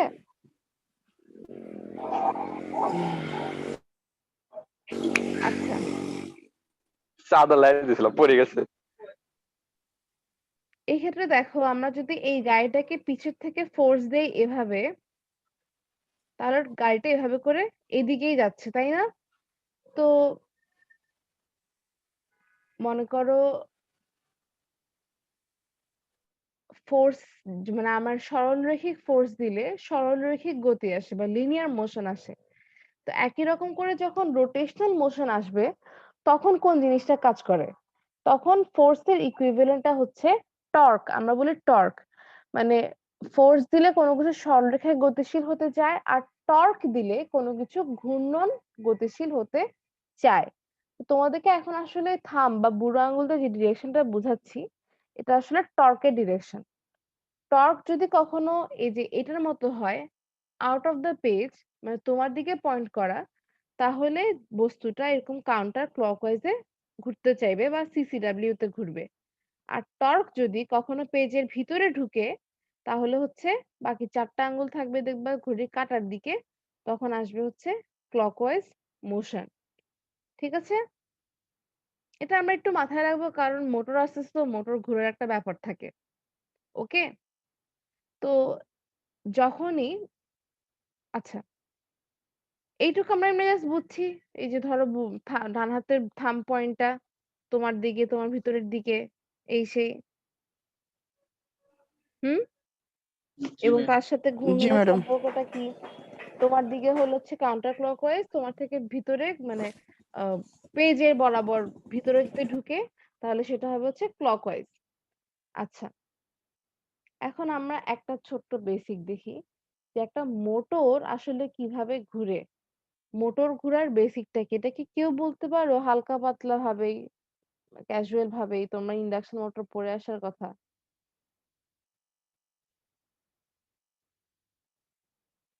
মোটর কি কেন কেমনে ঘুরে কেউ বলতে পারো? মুজাস্সির, জি ম্যাডাম। জি ম্যাম। জি ম্যাম। বলো তো। ম্যাম মোটরে একটা স্টেটর থাকে, রোটর থাকে। তো স্টেটর আমরা স্টেটর সাপ্লাই দেই, সাপ্লাই দিলে এখানে ইলেকট্রোম্যাগনেটিক ফোর্স উৎপন্ন হয়। তো ভিতরে যে স্টেটর থাকে, রোটর থাকে। তো রোটরে ওই ইলেকট্রোম্যাগনেটিক ফোর্সটা কর্তন করে আর কি। কর্তন করে? জি ম্যাডাম। হ্যাঁ, নর্থ পোল থেকে ইলেকট্রোম্যাগনেটিক সাউথ কর্তন পোলে করে। যায়। ফোর্স ইলেকট্রোম্যাগনেটিক কর্তন করে, যার ফলে এখানে ভোল্টেজ উৎপন্ন হয়। তো এই কিন্তু আমার তো ভোল্টেজটা ম্যাডাম ভোল্টেজ উৎপন্ন হওয়াটা না না, দরকার ভোল্টেজ নাই। উৎপন্ন হয় না ম্যাম এখানে। ম্যাডাম টর্ক আমি উৎপন্ন হয় বলবো। ম্যাডাম। ফোর্সটা দেয়, ওই ফোর্সের কারণে মানে আকর্ষণ করতে চায়, তখন এটা ঘুরে। ম্যাডাম আমি নর্থ বলি। পোল থেকে সাউথ পোলে। বলো বলো। ওই মানে আমরা যখন বাইরে থেকে এটার হচ্ছে স্টেটরে বা রোটর যেটা বলি, স্টেটরে যদি আমরা সাপ্লাই দিই তখন এটাকে দুইটা পোল উৎপন্ন হয়, নর্থ পোল সাউথ পোল। আচ্ছা, তারপর? আর ভিতরে যেটা হচ্ছে সাউথ পোল, এটা নর্থ পোলকে বিকর্ষণ করে। এটারও দুইটা পোল থাকে। তো এই সাউথ পোল নর্থ পোল যখন বিকর্ষণ করে তখন এটা ঘুরে নর্থ পোলের দিকে যেতে চায়। আবার যখন নর্থ পোলে যায়, আবার কারেন্টের ফ্রিকোয়েন্সির কারণে সেম সময়ে ওইটা আবার ওই সাউথ পোল হয়ে যায়। তো দুইটাই সাউথ পোলে আবার তখন বিকর্ষণ করে এটা আবার নর্থ পোলের দিকে আসে, এইভাবে প্রতিনিয়ত ঘুরতে থাকে। তাহলে তো এটা তো ঘোরার কথা না, মানে একবার এদিকে যাওয়ার কথা, একবার এদিকে যাওয়ার কথা, একবার এদিকে যাওয়ার কথা, আবার এদিকে যাওয়ার কথা। তা না, তাই না? হ্যাঁ, এই সমস্যা সমাধান করার জন্য কি একটা থাকে ভিতরে অনেকগুলো ওই যে ইয়ে থাকে, পোল থাকে। হুম, হুম। আচ্ছা, আজ ঠিক কাটা আছে। থাকে। খারাপ বলো নাই, খারাপ বলো নাই, কাছাকাছি গেছো। তবে একটা মেইন নাম, একটা নাম উচ্চারণ করার কথা ছিল, যেটা তোমরা কেউই করো নাই। সেটা ছাড়া স্টার্টিং এবং সম্ভব না। Running hmm hmm hmm. এটা ক্যাপাসিটর। হুম, সেটা হচ্ছে আমি বলি rotating magnetic field, RMF, rotating magnetic field. জি ঠিক আছে? রোটেটিং ম্যাগনেটিক ফিল্ড না থাকলে কোনো মোটর ঘুরবে না। ঠিক আছে? আচ্ছা, জি তো রোটেটিং ম্যাগনেটিক ফিল্ডটা কি? দেখো, একদম সিম্পল। তোমরা এবার, আচ্ছা, এবার কি বাণিজ্য মেলা হবে? জানো কেউ? নাকি না ম্যাম, হবে না। বই মেলা হবে বলছে, বাণিজ্য মেলা হবে কিনা জানি না। সীমিত আকারে দেখবা খুলে যাবে, আর সেখানে মানুষেরও ভিড় কোনো কম হবে না, কে জানে। আচ্ছা দেখি, শুনো তো। আগে মেলাতে জানো ছোট ছোট দুটো যে অ্যাশ কালার বা গ্রে কালার ম্যাগনেট পাওয়া যেত, কখনো খেলছো বা দেখছো? আকাশে জি ম্যাম। ছুড়ে দিলে ওগুলা ম্যাম ছোট ছোট। করে জোড়া লেগে আবার হচ্ছে যে হাতে চলে আসতো। জি এটা কিছু জি ম্যাগনেট ম্যাম। পাওয়া যেত, একটু যে ডাম্বল শেপের। তো হ্যাঁ ম্যাম, জি। একটু লম্বা টাইপের। আবার আমরা ছোটবেলায় তো এটা সবসময় করতাম, মানে কোন একটা খেলার গাড়ি নষ্ট হইলে আমার প্রথম কাজ থাকতো ভিতরে একটা ম্যাগনেট থাকে, ম্যাগনেটটা বের করে নিয়ে আসা। তারপর এটা দিয়ে হচ্ছে, টেলিভিশন, রেডিও। হ্যাঁ, এখানে ওখানে জোড়া লাগানো, মানে কখনো ফ্রিজের এখানে, কখনো হচ্ছে মানে যা কিছু আছে স্টিলের, কোথায় লাগে কোথায় লাগে না, ডোরের দরজার নবে লাগে নাকি, বেসিনে লাগে নাকি? সবখানে হচ্ছে ম্যাগনেট নিয়ে একটা কিউরিওসিটি থাকতো। তো আমরা কি জানি ধরো এখানে একটা ছোট একটা প্যারেক আছে বা একটা ম্যাগনেটই আছে মনে করো। আর এখানে আরেকটা ম্যাগনেট আছে। একে যেই আমরা পাশাপাশি রাখবো তখন সে ঠুস করে এখানে চলে আসতে চাইবে না? জি এখন যদি আমি ওকে একটু করে সরাই দেই, তখন ও তো ওকে আকর্ষণিত হচ্ছে, ও তো আসতেছে। পিছে, পিছে আসতে থাকবে, তাই না? জি জি ম্যাম। আচ্ছা। কার ওখান থেকে নয়েজ আসতেছে? আচ্ছা। তারপর হচ্ছে তো এরকম করে আমি যদি এই ম্যাগনেটটাকে সরাতেই থাকি তখন সেই বেচারা পিছের ম্যাগনেটটা সে ওকে ধরতেই চাইবে। ধরে, ধরে আসতে চাইবে, আসতে চাইবে। হুম? কারণ এটা একটা আকর্ষণ ফোর্স দিচ্ছে। তো নরমালি দেখো একটা ম্যাগনেট যখন থাকে এরকম করে নর্থ, এরকম করে সাউথ, তখন বলতো চৌম্বক বলরেখা কোনখান থেকে উৎপন্ন হয়? নর্থ থেকে উৎপন্ন নর্থ হয়ে থেকে সাউথ। সাউথে এসে ঢুকে, তাই না? আর জি এটাকে যদি আমি কমপ্লিট করতে চাই তখন কি হবে বলতো? ভিতরে এই সাউথ থেকে এসে নর্থে না? জি জি জি ঠিক আছে? তাহলে কোন জায়গায় যদি ম্যাগনেটিক ফিল্ড এরকম দেওয়া থাকে তার মানে কি বলতো? তার মানে এটা মাথায় রাখবা। কোন জায়গায় যদি ম্যাগনেটিক ফিল্ড দেওয়া থাকে একটা তীর চিহ্ন দিয়ে দেওয়া থাকবে। তার মানে হচ্ছে এখানে একটা ম্যাগনেট এভাবে থাকবে। ওই তীর চিহ্নের মাথায় বসবে নর্থ আর এই পাশে বসবে সাউথ। বুঝা গেছে? যদি কোন জায়গায় ম্যাডাম ম্যাগনেটিক উল্টা হয়েছে, উল্টা হইছে কেমনে বলো? চিহ্নটা উল্টা হয়েছে। এই যে মানে তীরের শুরুর দিকে নর্থ হবে আর নর্থ থেকে বের হয়ে সাউথের দিকে আসবে, এখন তো মাথার দিকে তো সাউথ এই হওয়ার চিহ্ন কথা। তো দেখো, এই চিহ্ন তো দেখো এখানে তো নর্থ থেকে বের হয়ে যে সাউথের দিকে আসতেছে সেটাই তো হচ্ছে। জি ঠিক আছে? জি এটা নর্থ থেকে যেমন বের খেয়াল হচ্ছে। করে জি দেখো এই যে নর্থ আর সাউথ তো এই না আমাদের হচ্ছে ম্যাগনেটিক ফিল্ড। হুম? এখন বলো তো এই জায়গায় আমি আরেকটা ম্যাগনেট যে রাখতেছি, দেখি তোমরা বলো এটা যদি এ হয় আর এটা হচ্ছে মনে করো বি, এ আর বি এর মধ্যে কোনটা থাকবে? এ নাকি বি? কে এখানে সুন্দর মতো বসে থাকবে? বি থাকবে। বি। জি আচ্ছা। তো বলো তো এই যে বি কিভাবে বুঝাইছি, বিটাকে আমি কিভাবে প্রকাশ করতে পারি? একটা চুম্বকের নর্থ থেকে বের হয়ে চুম্বকের ভিতরে কিন্তু তীর চিহ্নটা সাউথ থেকে নর্থে। কোন একটা চুম্বককে যদি একটা তীর চিহ্ন জি দিয়ে প্রকাশ করতে হয় তাহলে সেটা সাউথ থেকে নর্থে টানতে হবে। বুঝা গেছে? তো দেখো তো এই দুটো ডিরেকশন জি মিলে গেল না? এই যে এই জায়গায় তীর চিহ্ন এভাবে, এখানে চুম্বকটা হচ্ছে সাউথ এপাশে, নর্থ এপাশে, মানে এভাবে মিলে গেল না? শুধু এখানে না, এখানেও চিন্তা করো। এখানে কে হচ্ছে ঠিকঠাক মতো থাকবে? এপাশে কোন পোল দিব? সাউথ দিব নাকি নর্থ দিব? দিতে হবে হচ্ছে নর্থ। কেন? নর্থ আর সাউথ আকর্ষণ থাকবে, নর্থ আর সাউথ আকর্ষণ থাকবে। এখানে যদি সাউথ দিতাম সাউথ সাউথ বিকর্ষণ করতে এবং সেভাবে স্থির থাকতো না। এক্ষেত্রে যদি আমার একটা তীর চিহ্ন দিয়ে প্রকাশ করতে হয়, কিভাবে প্রকাশ করব? সাউথ থেকে নর্থে না? জি তার মানে দেখো এই ডিরেকশন আর এই ডিরেকশন মিলে গেল। তার মানে একটা চুম্বক কোন চৌম্বক ক্ষেত্রে কেমন থাকবে সেটাও তীর চিহ্ন যেদিকে সেটার সেই তীর চিহ্ন বরাবর আমার সাউথ থেকে নর্থ দিতে হবে। নর্থ বরাবর বসাবো তীর চিহ্নের মাথা আর সাউথ বসাবো হচ্ছে তীর চিহ্নটা। এটা এটা ম্যাগনেটের ভিতরে, ম্যাগনেটের বাইরে না কিন্তু। ওকে? জি আচ্ছা। তো এখন এটা কেন বললাম? যে যদি এখানে একটা ম্যাগনেট থাকে, সে যদি বেচারা চলাচল করে, তাহলে তার পিছে একটা যদি ম্যাগনেটকে ধরতে চায়, এও সারাটাক্ষণই চলতে থাকবে। অর্থাৎ এভাবে আমরা একটা ম্যাগনেটকে চালানোর মাধ্যমে আরেকটা ম্যাগনেটকে চালাতে পারতেছি, তাই না? ম্যাডাম আমরা এটা তো বিকর্ষণ শক্তির ক্ষেত্রে চালাই, কিন্তু আকর্ষণ শক্তির ক্ষেত্রে কি ম্যাগনেট আসলে চলবে? হ্যাঁ, চলবে না কেন? মনে করো ওকে ধরতে যাচ্ছে। ধরে ওটা তো ফেললো তো মানে বলল। আমাদের হুম। আমাদের হ্যাঁ ধরে ফেলে খুব দ্রুতই, আমরা তো এটা চালাইতে পারি না, কিন্তু এটা বিকর্ষণের ক্ষেত্রে আমরা আমরা ঠিকই ভাবলেই চালাইতে পারি। চালাতে পারবো না। জি তুমি বিকর্ষণের ক্ষেত্রেও চিন্তা করো, যদি বিকর্ষণের ক্ষেত্রেও কন্টিনিউয়াসলি চিন্তা করো, তাহলে হচ্ছে ওই যে মানে মনে করো এখানে একটা সাউথ আছে, তুমি আরেকটা ম্যাগনেটের সাউথ রাখলা, তো কি হবে, যে আনলা এটা দূরে চলে গেল। বিকর্ষণ করবে। জি তোমার যদি এটাকে চালাতে হয় এটা সারাটাক্ষণ তো বিকর্ষণের উপর রাখতে হবে, তাই না? জি এটাকেও কন্টিনিউয়াস চালাতে হলে সারাটাক্ষণ আকর্ষণের উপর রাখতে হবে। আচ্ছা, তো এটা যদি আমরা দেখলাম, তার মানে দুইটা ম্যাগনেট যদি থাকে তাহলে একটা ম্যাগনেট আরেকটা ম্যাগনেটকে চেজ করতে চায়, তাই না? তো জি মোটরের ক্ষেত্রেও এখানে দুইটা ম্যাগনেটিক ফিল্ড থাকে। কি বললাম, মোটরের ক্ষেত্রে একটা দুইটা ম্যাগনেটিক ফিল্ড থাকে।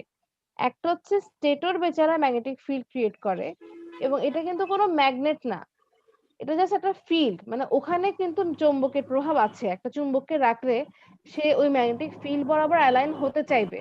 মনে করো এখানে যদি অনেকগুলো ম্যাগনেটিক ফিল্ড থাকে এরকম লাইন বি এর, তাহলে এখানে একটা ম্যাগনেট রাখলে সে কিন্তু এই ফিল্ড বরাবর অ্যালাইন হতে চাইবে, অর্থাৎ এখানে নর্থ আর এখানে সাউথ আসতে চাইবে। ঠিক আছে, যদি আমি কোনোভাবে এভাবে রাখি, এপাশে নর্থ এভাবে সাউথ, তাহলে কিন্তু এটা অপোজিট হয়ে গেল। এই যে এটা নর্থ থেকে বেরোচ্ছে, এটা উল্টা দিকে। তো তখন কি হবে, সেটা ঘুরে গিয়ে এই পথ এইরকম হয়ে যাবে, সাউথটা এই পাশে চলে আসবে, নর্থটা এই পাশে চলে আসবে, যাতে এরা একই রকম অ্যালাইন থাকে।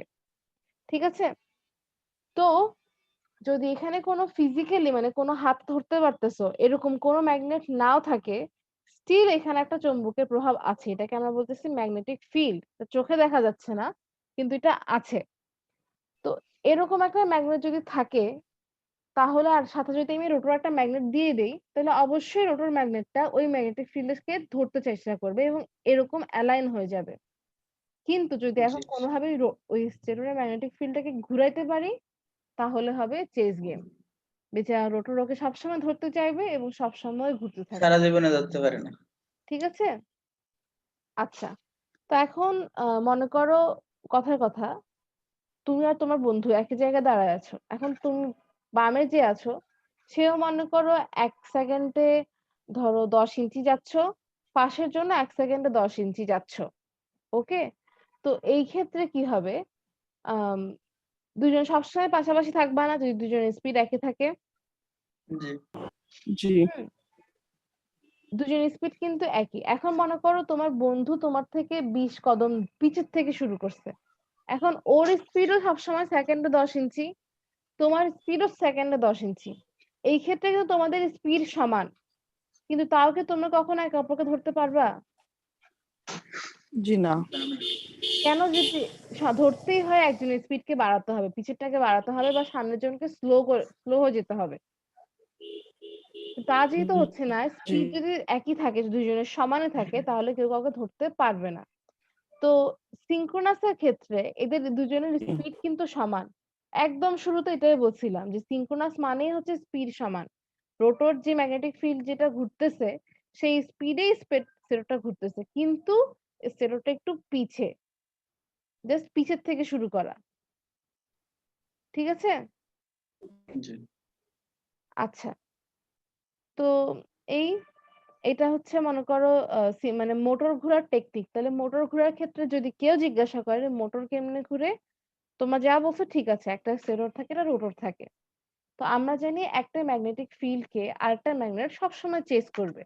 তো চেজ করে যদি ধরে দাঁড়িয়ে যেতে পারতো তাহলে দাঁড়িয়ে যেত, ঘুরতো না। এখন যদি ঘুরাতে হয়, তাহলে নিশ্চয়ই আমার ধরো একটা হচ্ছে কি বলতাম মাস্টার, একটা হচ্ছে ফলোয়ার।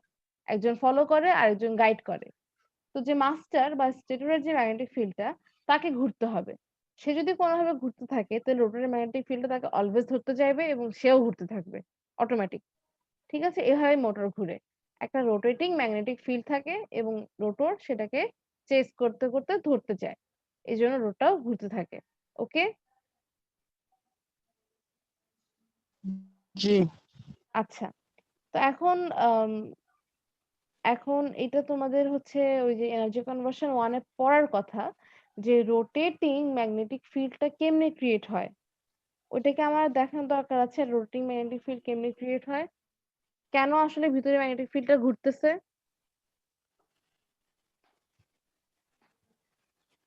না ম্যাডাম, একটু সংক্ষেপে বলে দিতে পারেন। আচ্ছা, একটু সংক্ষেপে বলে দেই। দেখো, আহ এখানে ঘুরতে হলে অবশ্যই 3 ফেজ হতে হবে। কি হতে হবে? 3 ফেজ তো হবে। 3 ফেজ হতে হবে। 3 ফেজ মানে কি বলতো?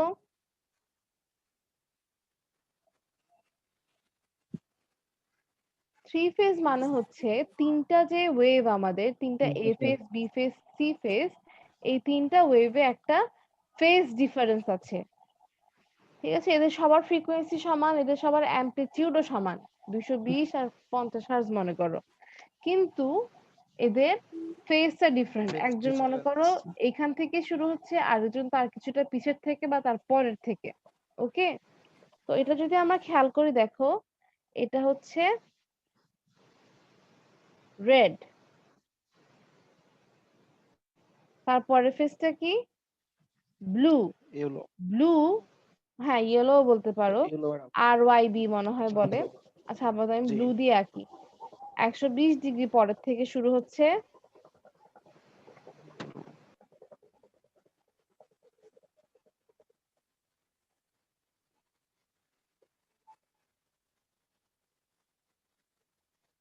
আর ইয়েলোটা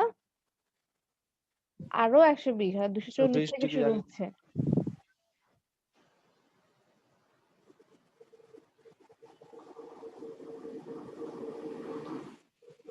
এটা কি, এটা হচ্ছে থ্রি ফেজ তাই না? 3 ফেজ। জি ওকে, তাহলে রেডটা হচ্ছে মনে করো এ ফেজ, তারপর হচ্ছে ব্লুটা হচ্ছে কি বি বি ফেজ। ফেজ, আর ইয়েলোটা হচ্ছে সি ফেজ। ওকে, আচ্ছা, তো এখন দেখো এটা তো আমরা উইন্ডিং পেঁচাবো, পেঁচায় মনে করো এদিকে আছে 100 এ ফেজ, হ্যাঁ, তো এ ফেজ আসা মানে কি, ধরো এ ফেজ একটা লাইন আসলো, এখানে পেঁচালাম, পেঁচায় পেঁচায় এই পাশে নিলাম, নিয়ে হচ্ছে আবার পেঁচায় এই পাশ থেকে বের করে দিলাম, এটা হচ্ছে এখানে এ ফেজ আসছে। এরকম করে যদি হচ্ছে বি ফেজ হয়, বি ফেজটাকে আমি এটা থেকে 120 ডিগ্রি পিছিয়ে নিব। তো যেখান দিয়ে কারেন্ট আসতেছে এটাকে আমরা বললাম এ, এটাকে বললাম এ প্রাইম। ঠিক আছে, এটা হচ্ছে এ প্রাইম। এবার 120 ডিগ্রি সরে বি, এখানে ধরো বি আসলো, এসে এখান দিয়ে বি বের হয়ে গেল, এটা হচ্ছে বি ফেজ। আর আরেকটা যেটা থাকবে সি, আরো 120 ডিগ্রি সরানো সি ফেজ, এটা হচ্ছে, এটাকে আমরা বলতেছি এ প্রাইম, এটাকে বললাম বি, বি প্রাইম, আর এটাকে বললাম সি, সি প্রাইম। ঠিক আছে, এখান দিয়ে হচ্ছে আসলো, এখান দিয়ে পেঁচিয়ে সি প্রাইম। এখন দেখি বলো তো, যদি আমাদের ওয়াই কানেকশন হয় থ্রি ফেজের মধ্যে, তখন আমাদের একটা প্রান্ত, তিনটা একটা প্রান্ত কি নিউট্রাল হয়ে থাকে না? জি ম্যাডাম, তিনটা প্রান্ত যোগ হয়ে নিউট্রাল এই যে ধরো এই প্রান্তটা প্লাস সি প্রাইম প্রান্তটা প্লাস এ প্রাইম প্রান্ত, এই তিনটাকে নিউট্রাল করে দিচ্ছি, আর এখানে দিলাম এ ফেজ, এখানে দিলাম বি ফেজ, আর এখানে দিলাম সি ফেজ।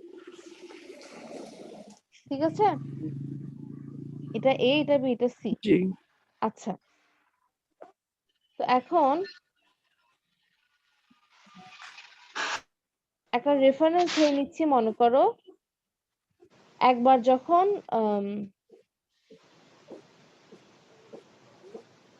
মনে করো এ ফেজ যখন পজিটিভ, তার মানে কি কারেন্টটা পজিটিভ, ধরে না কারেন্ট পজিটিভ হলে এখান দিয়ে হচ্ছে কারেন্টটা ঢুকতেছে, আর এখান দিয়ে হচ্ছে কারেন্টটা বের হয়ে যাচ্ছে বা কিছু।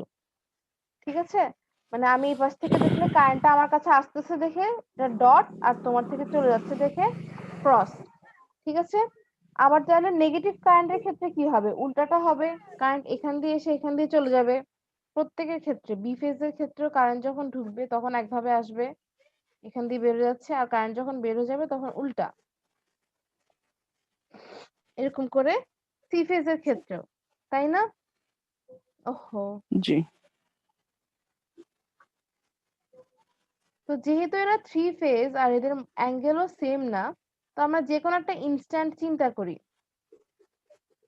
যে কোনো একটা ইনস্ট্যান্ট, হ্যাঁ, ধরো এই ইনস্ট্যান্টটা, এই সময়টা, এই সময়টা খেয়াল করো তো, এ ফেজ কি 90 পজিটিভ ডিগ্রি তাই না, পজিটিভ। আর হ্যাঁ বি ফেজ আর সি ফেজ কি নেগেটিভ। নেগেটিভ। আচ্ছা, তো যখন কোন একটা কিছু পজিটিভ হবে, তখন একটা কনভেনশন ধরি, তখন আমরা সেখানে কারেন্ট যেহেতু ঢুকতেছে আর বের হচ্ছে, তো একটা দিয়ে ঢুকে একটা দিয়ে বের হয়, তাই না? জি জি আচ্ছা, তো এ ফেজ দিয়ে যখন কারেন্ট ঢুকতেছে তখন আমরা মনে করো এখানে দিলাম ডট। কোন একটা জায়গা দিয়ে যদি কারেন্ট ঢুকে তাহলে আমরা সেখানে মনে করো দিব কি, সেখানে দিব হচ্ছে ডট। তো এখানে দিলাম ডট। তো এখানে যদি কারেন্ট ঢুকে তাহলে এ প্রাইম দিয়ে তো বের হয়ে যাবে, এখানে অটোমেটিক হতে হবে কি ক্রস, তাই না? জি এখান দিয়ে ঢুকতেছে, এখান দিয়ে বের হয়ে যাচ্ছে। তো বি যেহেতু নেগেটিভ তাহলে আমাকে উল্টাটা দিতে হবে, বি তে দিতে হবে cross, B dot, B R dot B প্রাইমে দিতে হবে ডট, ডট ঠিক আছে? আবার জি সি এর ক্ষেত্রেও যেহেতু সি নেগেটিভ তাও সেম তাহলে সি দিতে হবে কি ক্রস, আর সি সি প্রাইমে প্রাইমে ডট দিতে হবে হচ্ছে ডট। আচ্ছা, তাহলে আমরা এরকম একটা পেলাম না? এখন জি খেয়াল করে দেখো, ডট মানে কি তোমার দিকে আসছে স্যার, ক্রস মানে কি তোমার থেকে চলে যাচ্ছে চলে যাচ্ছে, চলে যাচ্ছে ঠিক আছে? চলে যাচ্ছে। তো তুমি যদি তোমার ডান হাতটা এই ডট বরাবর তোমার দিকে আনো যে কারেন্ট, তো সেটার কারণে আমরা জানি কারেন্টের ডিরেকশন যদি এরকম হয় তাহলে তার চারপাশে একটা ম্যাগনেটিক ফিল্ড ক্রিয়েট হয়। হুম। তো এটা ডান হাতের স্ক্রু নিয়ম দিয়ে হয়। যদি আমি কারেন্ট বরাবর বুড়ো আঙ্গুল রাখি তাহলে 4টা আঙ্গুল শো করে হচ্ছে ম্যাগনেটটা। তাহলে এখানে তুমি কারেন্ট বরাবর বুড়ো আঙ্গুল রাখতে পারো, দেখবে হচ্ছে এই বরাবর একটা কারেন্ট পাচ্ছ। ওই যে ডট হলে জি কারেন্ট আমরা পাই, সরি ম্যাগনেটিক ফিল্ড অ্যান্টি পাই ক্লকওয়াইজ হচ্ছে anti anticlockwise. Clockwise very good. জি তো এটাও আসবে অ্যান্টি ক্লকওয়াইজ, এটাও আসবে অ্যান্টি ক্লকওয়াইজ। তো এই দুটার হুম, মিল সবগুলোর মিলে ঝুলে আমি কি পাবো, মিলে ঝুলে এইখান দিয়ে একটা পাচ্ছি, খেয়াল করে দেখো, ফর দিস থ্রি। ঠিক আছে, এটাকে আমরা এরকম করে দেখাতে পারি যে অ্যাকচুয়ালি যেহেতু এই 3টা ডট এই, ঠিক আছে? আর ক্রস হলে কি হবে ক্লকওয়াইজ, হুম ক্লকওয়াইজ, ক্লকওয়াইজ। এদের জন্য আমি এই বরাবরই একটা নিট ম্যাগনেটিক ফিল্ড পাই না? জি অর্থাৎ এই অবস্থায় মানে ঠিক এই মুহূর্তে ম্যাগনেটিক ফিল্ডটা কোন দিকে আছে, এই ডিরেকশনে। বা- আমরা বাম ডিরেকশন দিকে পেয়ে গেলাম, তাই না? দুইটাই জি তো আচ্ছা, যদি সব সময় এদিকে থাকে তাহলে তো সে ঘুরে না, তাহলে আমাদের এত কষ্ট সব বৃথা। দেখতে হবে যে এদিক থেকে সে চেঞ্জ হয় কিনা, সে কি আসলেই ঘুরে নাকি, ঠিক আছে? আচ্ছা, এটা দেখার জন্য আমরা কি করব, এখন অন্য একটা ইনস্ট্যান্ট বলি, তোমরা বলবে বা তোমরা, এই যে এই ইনস্ট্যান্টটা, এই জায়গাটা দেখো, জি মনে করো বিআরসি পজিটিভ এ নেগেটিভ অবস্থায় আছে এটা। আচ্ছা, বি আর না, বি BR পজিটিভ শুধু B AC negative positive A R C negative. আচ্ছা, জি তো জি আমি ম্যাম। আবার দাগ দিয়ে দিচ্ছি, এটা ছিল এ, A prime, B, B prime, R C, C prime. আচ্ছা, তো বি পজিটিভ যেহেতু, আগে বি তে আসি, বি পজিটিভ বি হলে আমরা দিয়া বি কি দিব, ডট না cross? B dot dot very good. আর ওটাতে দিব বি ক্রস। প্রাইম ক্রস আচ্ছা, এবার এ হচ্ছে নেগেটিভ, তাহলে এ দিতে দিতে হবে জি A prime dot A cross A A prime cross dot A prime dot. আর হুম সি নেগেটিভ সি তাহলে C cross prime C prime dot, dot আর সি সি প্রাইম ডট হবে, C cross very good. Cross তাহলে দেখো তো এখন হচ্ছে কি জিনিসটা, ক্রস হলে কি, ক্রস হলে হচ্ছে ক্লকওয়াইজ, তাই না? ক্লকওয়াইজ হ্যাঁ তার মানে এই যে ক্লকওয়াইজ, ফোর্স থাকবে নিচের দিকে এখানেও ক্লকওয়াইজ, এখানেও ক্লকওয়াইজ, তাই না? আর ডট জি হলে অ্যান্টি ক্লকওয়াইজ। অ্যান্টি ক্লকওয়াইজ তাহলে দেখো তো এদের মেলবন্ধনে আমি যেটা পাচ্ছি সেটা কি এই দিক ডিরেক্ট করতেছে কিনা, জি ম্যাম জি ঠিক আছে? একটু পরে যখন তুমি আরেকটা ইনস্ট্যান্ট নিবা, আরেকটা ইনস্ট্যান্ট কেমন হতে পারে, মনে করো এইটা, বিয়ের দিকে অথবা উপর দিকে এই যে মনে করো এটা, এই ক্ষেত্রে কি বলতো, সি পজিটিভ পি এই ডট ক্ষেত্রে সি পজিটিভ, তাই না? হ্যাঁ জি তো সি পজিটিভ হলে আমরা কাকে ডট দিব, C C dot K dot C K dot দিব, আর সি কে, সি প্রাইম কে ক্রস দিব, তাই তো? জি বি হচ্ছে কি নেগেটিভ, নেগেটিভ বি তাহলে বি প্রাইম কে দিলাম ডট ক্রস, বি কে, বি প্রাইম কে দিলাম ডট, ঠিক আছে? আর এ কি, এ ডট এ এ হলো যে cross A prime A dot হচ্ছে ক্রস আর এ প্রাইম হচ্ছে ডট, ডট তাই না? আচ্ছা, এই জি ক্ষেত্রেও খেয়াল করে দেখো, এই তো এই তিনটা মিলে আসলে ক্রস, তো এই তিনটা মিলে এদিকে করবে, আর ডট যেহেতু, তাহলে ওই তিনটা মিলে এরকম একটা ডিরেকশন হবে। তখন আমি যেটা ফাইনালি পাবো সেটা কোন দিকে পাবো? এ প্রাইম আর বি এর মাস। এই যে এইখান দিয়ে, তাই না? জি। তাহলে আর এই দেখো রোটর এখানে একটা পুরো সাইকেল কমপ্লিট করতে করতেই মানে যে ম্যাগনেটিক ফিল্ডটা স্টেটর ক্রিয়েট করতেছে, স্টেটরের তিনটা তিনটা ফেজ কারেন্ট মিলে ক্রিয়েট করতেছে, সেটা কি একই দিকে থাকতেছে? না, অর্থাৎ সেটা চেঞ্জ রোটেট হইতেছে। করতেছে না? তাহলে এখন জি, রোটেটিং হচ্ছে। রোটার তো একটা হচ্ছে একটা ম্যাগনেট, সে তো সবসময় চাচ্ছে ওকে ধরার জন্য বা ওই ওই বরাবর থাকার জন্য, মানে ওই বরাবর ওকে ঘুরাই যাচ্ছে, ও বেচারা ঘুরে যাচ্ছে, ও কখনো স্থির থাকতেছে না। ঠিক আছে, এভাবে রোটর জি। ঘুরে। তোমরা ইন্ডাকশন মোটর পড়ে আসছো আর সিনক্রোনাস মোটর পড়তেছো, দুই ক্ষেত্রেই রোটর এভাবেই ঘুরে। পার্থক্যটা কি? সিনক্রোনাস মোটরে তুমি মানে এটাকে রোটর বানাবা একটা ফিল্ড কারেন্ট দিয়ে, একটা ডিসি ফিল্ড দিয়েই দিবা, যাতে ও একটা ম্যাগনেট হয়ে যায়, যাতে ঘুরতে পারে। আর ইন্ডাকশন একটা মোটরের নির্দিষ্ট ক্ষেত্রে এটা দেওয়া হয় স্পিডে না। করতে পারে। ইন্ডাকশন মোটরের ক্ষেত্রে যেটা হয় যে দেখো, ইন্ডাকশন মোটর একটা কয়েল, সে বসে আছে আর রোটরের ম্যাগনেটিক ফিল্ডটা ঘুরতেছে। আমরা কি জানি যে কোনো ম্যাগনেটিক ফিল্ড ঘুরলে কি হয়, একটা ভোল্টেজ ইনডিউস হয় না জি ম্যাডাম। কোনখানে? এই কুণ্ডলীতে। এখানে জি। কুণ্ডলীটা হচ্ছে যে ইনডিউস হয়ে পরে সে ম্যাগনেট ক্রিয়েট তারপরে করে। ম্যাগনেট উৎপন্ন হয়েছে। জি ঠিক ম্যাডাম। আছে, এজন্য এটা হচ্ছে ইন্ডাকশন মোটর। এবং এটা একটা অসুবিধাও আছে, ইন্ডাকশন হওয়ার কারণে ওই যে সবসময় আমরা সিনক্রোনাসে কি বলি, সিনক্রোনাস স্পিডে ঘুরতে পারে, দুজনের স্পিড সমান। কিন্তু ইন্ডাকশন মোটর কখনো সিনক্রোনাস স্পিডে ঘুরে না, তার থেকে একটু কম স্পিডে ঘুরে। কারণ জি। ওকে যদি ধরে ফেলে তাহলে তো ওর ভিতরে আর ভোল্টেজটা ইনডিউস হবে না। ধরে না দেখে হচ্ছে ওর মধ্যে একটা মানে ওই ম্যাগনেটটা সবসময় ওর চাইতে একটু রিলেটিভ মোশনে ঘুরে দেখেই হচ্ছে কি হয়, ওর মধ্যে ভোল্টেজটা ইনডিউস হয়। মনে করো তুমি যদি 10 মিটার পার সেকেন্ডে দৌড়াও, তোমার পাশের জন্য 10 মিটার পার সেকেন্ডে দৌড়ায়, তোমরা কিন্তু দুইজনের সাপেক্ষে স্থির। তোমরা যতটুকু আগে দেখতেছিলে দৌড়ানোর আগে, এখনো ওই জায়গায় আছো। একে অপরের সাপেক্ষে তোমাদের কোনো দূরত্বের চেঞ্জ হয় না। তো যেহেতু তোমাদের মধ্যে কোনো রিলেটিভ মোশন নাই, এই জন্য তখন কি হবে, রোটরটার সাপেক্ষে যেহেতু রোটরের কোনো রিলেটিভ মোশন নাই, যদি একই স্পিডে ঘোরা শুরু করে, আগে হোক পিছে হোক, মানে একটু দূরে হোক বা সামনে থেকে হোক, একসাথে হোক, যেহেতু কোনো রিলেটিভ মোশন নাই, কোনো ভোল্টেজ ইনডিউস হবে না, কারণ কুণ্ডলীটাকে তো ঘুরতে হবে ওর সাপেক্ষে। এই জন্যই ইন্ডাকশন মোটর কখনো সিনক্রোনাস স্পিডে ঘুরে না, ও অলওয়েজ একটু পিছে থাকে, ও কম স্পিডে ঘুরে, এই জন্য ওকে ছাড়ায় ছাড়ায় অলওয়েজ ওই রোটরের ম্যাগনেটিক ফিল্ডটা চলে যায়। এই জন্য এর মধ্যে একটা ভোল্টেজ ইনডিউস হয় আগে, তারপর সেই ইন্ডাকশনের কারণে সে আগে ম্যাগনেটে রূপান্তরিত হয়, পরে গিয়ে সে নিজেও ঘুরে। বুঝে গেছে? জি ম্যাডাম। আচ্ছা, এক সেকেন্ড, আমি তো আমার ল্যাপটপে চার্জারটা কানেক্ট করে নিই।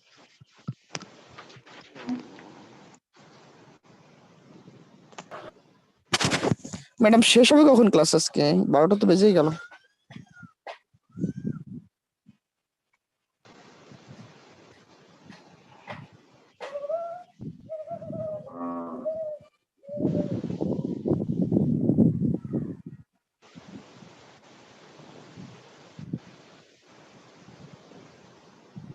ভাই ম্যাডাম কি আমাদের মার্ক দিছে নাকি পরীক্ষার মিডের? জানি না না এই দেখ বিষয়ে। না এখনো। জানি না। ম্যামকে জিজ্ঞেস করতে হবে। ম্যাডামকে তো বলা দরকার দিল কিনা। মার্ক দিব দেয়নি। মনে হয়। রোটরের ম্যাম আমাদের রেজাল্ট রেজাল্ট বানাচ্ছি, বানানো শেষ হয় নাই, বানানো শেষ হলে দিয়ে দিব ইনশাল্লাহ। এটাতে একটু সময় যাচ্ছে আর কি। হ্যাঁ ম্যাডাম আজকে ক্লাস কতক্ষণ হবে? 12টা তো বেজে গেল। আমাকে আরো 20 মিনিট দাও, যেহেতু একটু পরে শুরু করেছি। তুমি তো একটা এই পর্যন্ত শুক্রবার তো খালি, একটু ওই যে তোমাদেরকে বেশি ঘুমানোর সুযোগ দিলাম, আমি দেরিতে উঠছি একটু, তোমরা একটু দেরিতে উঠছো। আচ্ছা দেখো, তাহলে একটা মোটর কেমনে ঘুরে এই জিনিসটা বলতে পারবা তো এরপর? কেউ একজন বলো তো দেখি।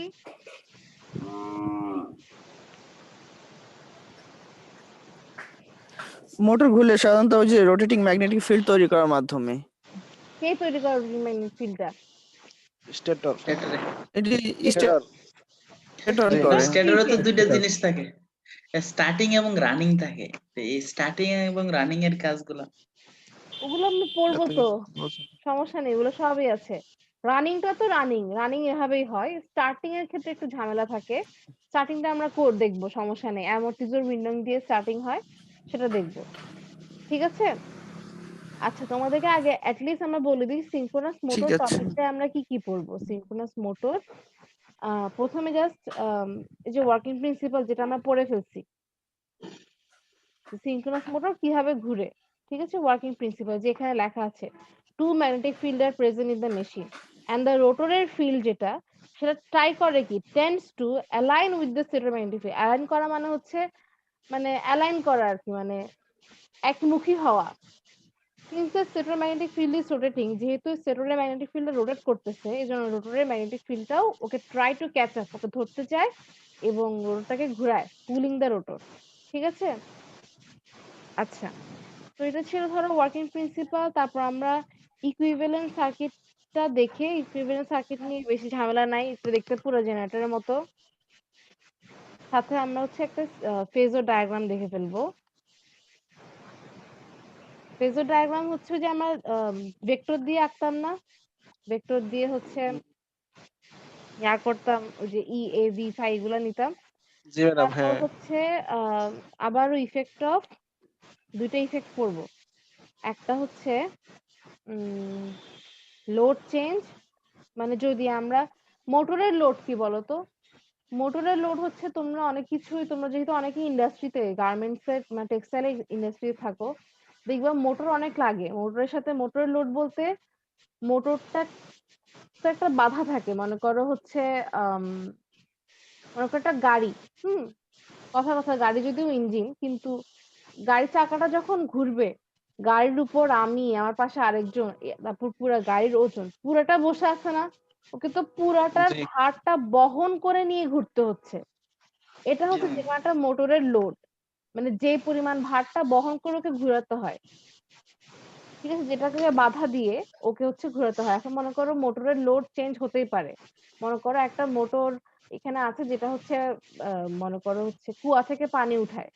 তো প্রথমে যদি এক কলসি পানি উঠায় তখন সে একভাবে ঘুরতেছে। এখন যদি আমি আর সাথে একটা কলসি দিয়ে দিই, তখন ওকে ডাবল পানি উঠাতে হচ্ছে না, ওইটুক বাধা অতিক্রম করে তো বেচারাকে ঘুরতে হচ্ছে। তাহলে মোটরের লোড হচ্ছে ওকে মানে যেই বাধাটা অতিক্রম করে ঘুরতে হয়। ঠিক আছে? তো যদি লোডও লোড চেঞ্জ সংযুক্ত হয়, হয় তখন কি হয় আসলে ভিতরে, মোটরের ভিতরে কি হয় সেটা দেখতে হবে পাওয়ার চেঞ্জ আমাদেরকে। হয়। পাওয়ার তো চেঞ্জ হবে, লোড চেঞ্জ হওয়া মানে হচ্ছে পাওয়ার চেঞ্জ হওয়া, মানে পাওয়ার ডিমান্ডটা চেঞ্জ হলে কি হয় সেটা একটা আমরা দেখবো। আরেকটা খুবই ইম্পর্টেন্ট, সেটা দেখবো হচ্ছে effect of field current change. Field current change করে আমরা মোটরটা একটা খেলায় পাল্টে দিতে পারি। ফিল্ড কারেন্ট চেঞ্জ, এটার সাথে ওই যে আমাদের একটা ইম্পর্টেন্ট ম্যাথ, যেটা ভেরি ভেরি ইম্পর্টেন্ট ম্যাথ, মানে কেউ যদি কখনো ইনশাল্লাহ পাওয়ারের চাকরিতে বসো, এই ম্যাথটা অবশ্যই অবশ্যই অবশ্যই করতে হবে, সেটা আমরা দেখবো। তারপর হচ্ছে তারপর তেমন কিছু নাই, স্টার্টিং অফ সিনক্রোনাস মোটর, ওই যে যে বলতেছিল রানিং স্টার্টিং, স্টার্টিংটা দেখবো। তো আমরা এইটুকটা দেখে ফেলি, জাস্ট ওয়ার্কিং প্রিন্সিপাল পড়ে ফেলছি, ইকুইভ্যালেন্ট সার্কিটটা দেখে ফেলি। আর বাকি তিনটা টপিক হচ্ছে নেক্সট ক্লাসে। এর আগের ক্লাসের ম্যাথটা আমরা হচ্ছে কিন্তু তোমাদেরকে করতে বলছিলাম, বাট আমি ক্লাসে করাইনি। বাট এই ম্যাথটা যেহেতু অনেক ইম্পর্টেন্ট, এটা আমি ক্লাসেই করে দিব। ঠিক আছে? জি জি ম্যাম। আচ্ছা, ঠিক আছে। তো আম, এটা ক্লিয়ার করে আর পরের পৃষ্ঠায় যাই। আচ্ছা, তো এখানে জাস্ট এটা এটা একটু দেখো, এটা একটু খেয়াল করে দেখো। Induce torque, induce torque, torque induce হওয়া মানে কি, এই যে ঘুরতে চাচ্ছে একটা ঘোরার যে ফোর্সটা সেটা এখানে আবেশিত হচ্ছে, এটাকে আমরা বলতেছি ইনডিউস টর্ক। টর্ক মানে কি, the force, actually it is a force which tries to rotate something। একটা ফোর্স দিলে সেটা কি হয়, সামনে পিছে করে, কিন্তু একটা টর্ক দিলে সে ঘুরতে চায়। তাহলে torque is kind of force, এটা এক ধরনের ফোর্স যেটা কোনো কিছুকে ঘোরাতে সাহায্য করে। তো এখানে কেমন ফোর্স হচ্ছে, এটা আমরা সূত্রটা মাথায় রাখবো, কে বি আর ক্রস বি এস। যেখানে BR হচ্ছে রোটরের ম্যাগনেটিক ফিল্ড আর BS হচ্ছে স্টেটরের ম্যাগনেটিক স্টেটরের ফিল্ড। ঠিক আছে? তো এটা কোন দিকে ঘুরতে চাইবে দেখো, এখানে একটা ছবি আছে। এক্ষেত্রে আমার কি স্টেটরের ম্যাগনেটিক ফিল্ডটা আগে ক্রিয়েট হচ্ছে, তাই না? জি মনে রাখবা এই যে কি জানি বলে জেনারেটর, জেনারেটরে যদিও আমরা ভোল্টেজটা জেনারেট করি, আগে আগে আমরা থ্রি ফেজ কারেন্ট দেই না, স্টিল কিন্তু জেনারেটরের একটা স্টেটর ম্যাগনেটিক ফিল্ড ক্রিয়েট হয় আর্মেচার রিঅ্যাকশনের কারণে। ওই যে আমরা হ্যাঁ যখন কারেন্ট যায়, তখন যখন যে কোনো বস্তুর মধ্য দিয়ে যদি কারেন্ট যায় সেখানে একটা ম্যাগনেটিক ফিল্ড ক্রিয়েট হবেই। এখন সেটা ইন্ডাকশন কারেন্ট হোক বা সোর্স দিয়ে কারেন্ট হোক, যেহেতু এখানে কারেন্ট যাচ্ছে একটা ম্যাগনেটিক ফিল্ড ক্রিয়েট হয়, এবং সেটা ক্রিয়েট হয় যাতে সে রোটরটাকে কি করে অপোজ করে। তো এখানে আগে যেহেতু আমরা স্টেটর দিচ্ছি, তাই স্টেটরের ম্যাগনেটিক ফিল্ডটা দেখো একটু আগে, রোটর বেচারা একটু পিছে। ঠিক আছে? তো দুইজনে কিন্তু সিনক্রোনাস স্পিডেই ঘুরতেছে। এখন দেখো তো যদি BR ক্রস BS হতে হয়, তাহলে কিভাবে করি আমরা? ডান হাতটা নাও, ডান হাত কাউকে হচ্ছে চড় দিচ্ছ এরকম করে BR এর উপর রাখো। তারপর হাতের তালুটা BR থেকে BS এর দিকে সরিয়ে আনো, বুড়ো আঙ্গুল তোমার দিকে পয়েন্ট করতেছে। এটাই হচ্ছে টর্কের দিক। ঠিক আছে? জি জানো তো এরকম করে হচ্ছে BR BS দিয়ে কেমনে করা হয়। সরি, আমি একটু করে হচ্ছে যে অন্য ল্যাঙ্গুয়েজ ইউজ করছি, বাট বুঝার জন্য যাতে মাথায় থাকে। ডান হাতটা নিতে হয়, ডান হাতটা যদি ক্রস গুণন করতে হয়, হাতের তালুটা প্রথম ভেক্টর থেকে শেষের ভেক্টরের দিকে নিতে হয়, BR থেকে BS এর দিকে নিতে হয়। তখন বুড়ো আঙ্গুল যেদিকে পয়েন্ট করে, that is the direction of the cross product. ঠিক আছে? এখানে বুড়ো আঙ্গুল তোমার দিকে পয়েন্ট করবে এই ছবিতে, অর্থাৎ এটা কাউন্টার ক্লকওয়াইজে ঘুরবে। টর্কের ডিরেকশন আমরা জানি, যদি আউট অফ দ্য পেজ হয় তাহলে এটা কাউন্টার ক্লকওয়াইজে ঘুরে। আচ্ছা, এখন দেখো সিনক্রোনাস যে মোটরের যে ইকুইভ্যালেন্ট সার্কিটটা, এটা পুরাপুরি সিনক্রোনাস জেনারেটরের মতো হুবহু সেম। শুধু একটা পার্থক্য থাকে, পার্থক্যটা কি? পার্থক্যটা হচ্ছে এটা পুরো একই, ফিল্ড কারেন্ট তো ফিল্ড কারেন্টের মতোই, ফিল্ড ভোল্টেজ দিচ্ছি, ফিল্ড কারেন্ট যাচ্ছে। এখানে আছে, এক্সেস আছে, তারপর এখানে রেজিস্ট্যান্স আছে, এখানে টার্মিনাল ভোল্টেজ V5 আছে। আগে জাস্ট কারেন্টটা আমার এখান থেকে বের হতো, এখন আমার কারেন্টটা আসবে এই পথে। এটা ছাড়া আর কোনো পার্থক্যই নাই দুইটা সার্কিটে। ওইটা মাথায় থাকলে এটাও মাথায় থাকবে। ঠিক আছে? এখন যেহেতু ও আগে জেনারেট হচ্ছে, এজন্য আই এটা আসতেছে। এখন তোমরা বলতে পারো ম্যাম এখানে কোনখান থেকে আসলো? এখানে তো মানে জেনারেটর না এটা, তাহলে এখানে ইন্টারনাল জেনারেটর ভোল্টেজটা কই থেকে আসলো? এখানে ইন্টারনাল জেনারেটর ভোল্টেজ আসবে হচ্ছে, মাথায় রাখতে হবে, যদি কখনো কোনো কুণ্ডলীর মধ্য দিয়ে কারেন্ট যায় সেখানে একটা ম্যাগনেটিক ফিল্ড ক্রিয়েট হবেই, প্লাস যদি কোনো কুণ্ডলীর চারপাশে ম্যাগনেটিক ফিল্ড ঘুরে সেখানে একটা ইনডিউসড ভোল্টেজ আসবেই, ইন্টারনাল একটা জেনারেটর ভোল্টেজ আসবেই। এখন প্রথমে কি হয়? প্রথমে আমরা স্টেটরে ভোল্টেজ দেই, V5টা দেই। V5 দেওয়ার কারণে কারেন্ট যায়, কারেন্ট গেলে হচ্ছে একটা রোটেটিং ম্যাগনেটিক ফিল্ড ক্রিয়েট হয়। তারপর কি হয়? রোটর তাকে ঘুরে। এখন রোটর যখন ঘুরতেছে তখন সে কুণ্ডলীটার মাঝখানেই ঘুরতেছে না? তো এখন তো সে ঘুরতেছে, একটা কুণ্ডলী আছে, যদিও কুণ্ডলীতে আগের থেকেই কারেন্ট যাচ্ছে, স্টিল একটা কুণ্ডলী তো আছে, তার চারপাশে তো একটা ম্যাগনেট ঘুরতেছে। ওই ঘোরার কারণে এখানে একটা ইন্টারনাল জেনারেটর ভোল্টেজ ক্রিয়েট হয়। অনেকটা বলতে পারো এটা কিন্তু জেনারেটরেও ছিল। জেনারেটরেও কি ছিল, যে আমরা ভোল্টেজ জেনারেট করতেছি ম্যাগনেট ট্যাগনেট দিয়ে কষ্ট করে, অথচ আর্মেচারের নিজস্ব একটা ম্যাগনেটিক ফিল্ড ক্রিয়েট হয়েছিল। ওখানেও দুইটা ম্যাগনেট ছিল, একটা ইন্টারনাল জেনারেটর ভোল্টেজ ছিল। এখানেও দুইটা ম্যাগনেট, একটা রোটরের একটা স্টেটরের, আর একটা হচ্ছে ইন্টারনাল জেনারেটর ভোল্টেজ আছে, but it is not more than V5। V5 বড়, V5 থেকে কারেন্টটা এভাবে পাস করতেছে। ঠিক আছে? আচ্ছা, তো যেহেতু আমার এখানে V5টা বড়, আগে ছিল হচ্ছে সমীকরণটা এরকম, A ইকুয়ালস টু ছিল V5 plus JXSIA plus RA IA। এখন যেহেতু V5টা বেশি, এই জন্য V5টাকে সামনে নিয়ে আসবো, এটাকে এখানে নিয়ে যাব। এই ইকুয়েশনটা মাথায় রাখলেই হবে। এই যে এই দুটো ইকুয়েশন এখন মাথায় রাখলে হচ্ছে, দেখি তাহলে আমরা V5 সমান কি আসে? V5 সমান EA plus JXA plus RA ওকে, এটা একটু মাথায় রাখবো, হ্যাঁ? তাহলে আমরা ফেজর ডায়াগ্রামটা পরের পৃষ্ঠায় দেখে ফেলবো। এই ফেজর ডায়াগ্রামটা একটু দেখি, একটাই দেখবো। আগেরটার সাথে একটু তুলনা করি। আগেরটা মনে করো আমরা কি করতাম বলতো? সমীকরণটা EA সমান ছিল V5 প্লাস, আর এটা বাদ দিলাম, আরে অনেক ছোট আরে নাই মনে করো, JXSIA প্লাস কিছু ছিল আর? না কিছু ছিল না তো। আর এস ছিল, ওটা বাদ দিছেন। হ্যাঁ ওটা বাদ দিছি। এখন দেখো, প্রথমে আমরা মনে করে নিলাম হচ্ছে V5 নেওয়ার সাথে V5 এর সাথে একটা অ্যাঙ্গেলে আছে সাপোজ IA। এখন IA ডিরেকশন যদি এটা হয় তাহলে বলতো JXAI এর ডিরেকশন কোনটা হবে? এদিকে যাবে,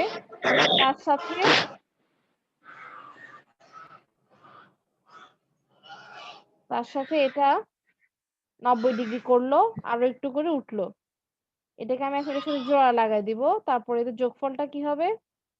যোগফলটা হবে হচ্ছে প্রথমটা পাদবিন্দু থেকে শেষেরটা শীর্ষবিন্দু, এতটুকু। তো এখানে যদি আমাকে বলতে হয় এটা হচ্ছে আমরা বলি EA, সেটা কিভাবে পাইছি? V5 এর সাথে J into IA into X কে গুণ করে পেয়েছি EA, ঠিক আছে? আর এক্ষেত্রে এটা হবে পিছে। এখন যদি সমীকরণটা লিখি, V5 ইকুয়াল টু হবে EA প্লাস JXAIA।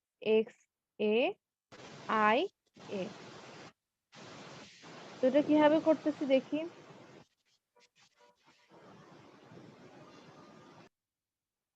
আবার আমরা দেই V5, মনে করো এখন একটা লিডিং কারেন্ট, নরমালি সিনক্রোনাস মোটরে লিডিং কারেন্ট থাকে।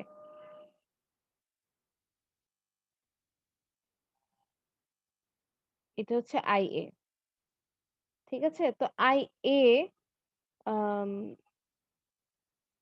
JXAIA কেমন হবে?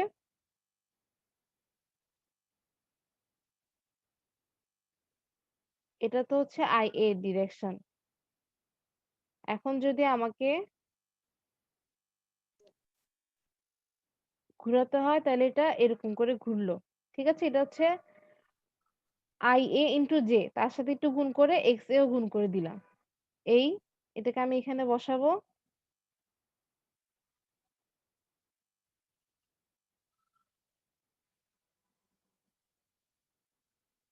এখন দেখো, এটা ছিল EA, এটার মাথায় আমি J into XS into IA বসালাম। এই দুইটা যোগ করে আমি V5 টা পেলাম। এক কথায় জিনিসটা এই পরের পেজে লেখা আছে। In a summary, in a generator, EA lies ahead of VA, while in a motor, EA lies behind V5. মানে V5 এর উপরে লিডিং ছিল EA। লিডিং থাকা মানে কি? লিডিং থাকা মানে হচ্ছে ধরো, শেষ করে দিব, আজানও দিয়ে দিছে। লিডিং থাকা মানে হচ্ছে, মনে করো V5 টা যদি এমন হয় তার আগে EA শুরু হয়ে গেছে, মানে EA তো একটা ভোল্টেজ, সাইনোসয়েডালি ভোল্টেজ, তার আগে শুরু হয়েছে, সেটা সে লিডিং। আর ল্যাগিং থাকা মানে কি? V5 টা মনে করো শুরু হলো, এটা হচ্ছে V5, আর EA টা মনে করো তার পরে গিয়ে শুরু হলো, এক্ষেত্রে হচ্ছে EA টা ল্যাগিং।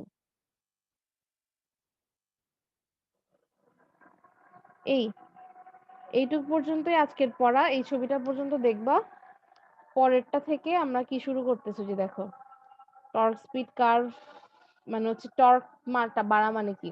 টর্ক চেঞ্জ হওয়া মানে হচ্ছে যে বেশি লোড চেঞ্জ হচ্ছে, আগের চাইতে বেশি ফোর্স দিয়ে ওকে ঘোরাতে হচ্ছে, লোড চেঞ্জ হচ্ছে। এটা দেখবো effect of torque change, effect of field current change. তারপর আমরা ম্যাথটা করব, তারপর আমরা ফাইনালি স্টার্টিং সিনক্রোনাস মোটর দেখে ফেলবো, ঠিক আছে? তাহলে আজকে ক্লাস এখান পর্যন্তই। তোমাদের এখানে খালিদ আছে কি? আচ্ছা তোমাদের একটা এক্সট্রা ক্লাস দিছিলাম না, আমি কোন দিন দিছিলাম? আমাকে কোনো সিআর বা কেউ মনে করায় দেয় নাই। ম্যাম আসি। আচ্ছা ম্যাম 16 খালিদের ডিসেম্বরের বিভিন্ন ঝামেলার কারণে ম্যাম খেয়াল ছিল না।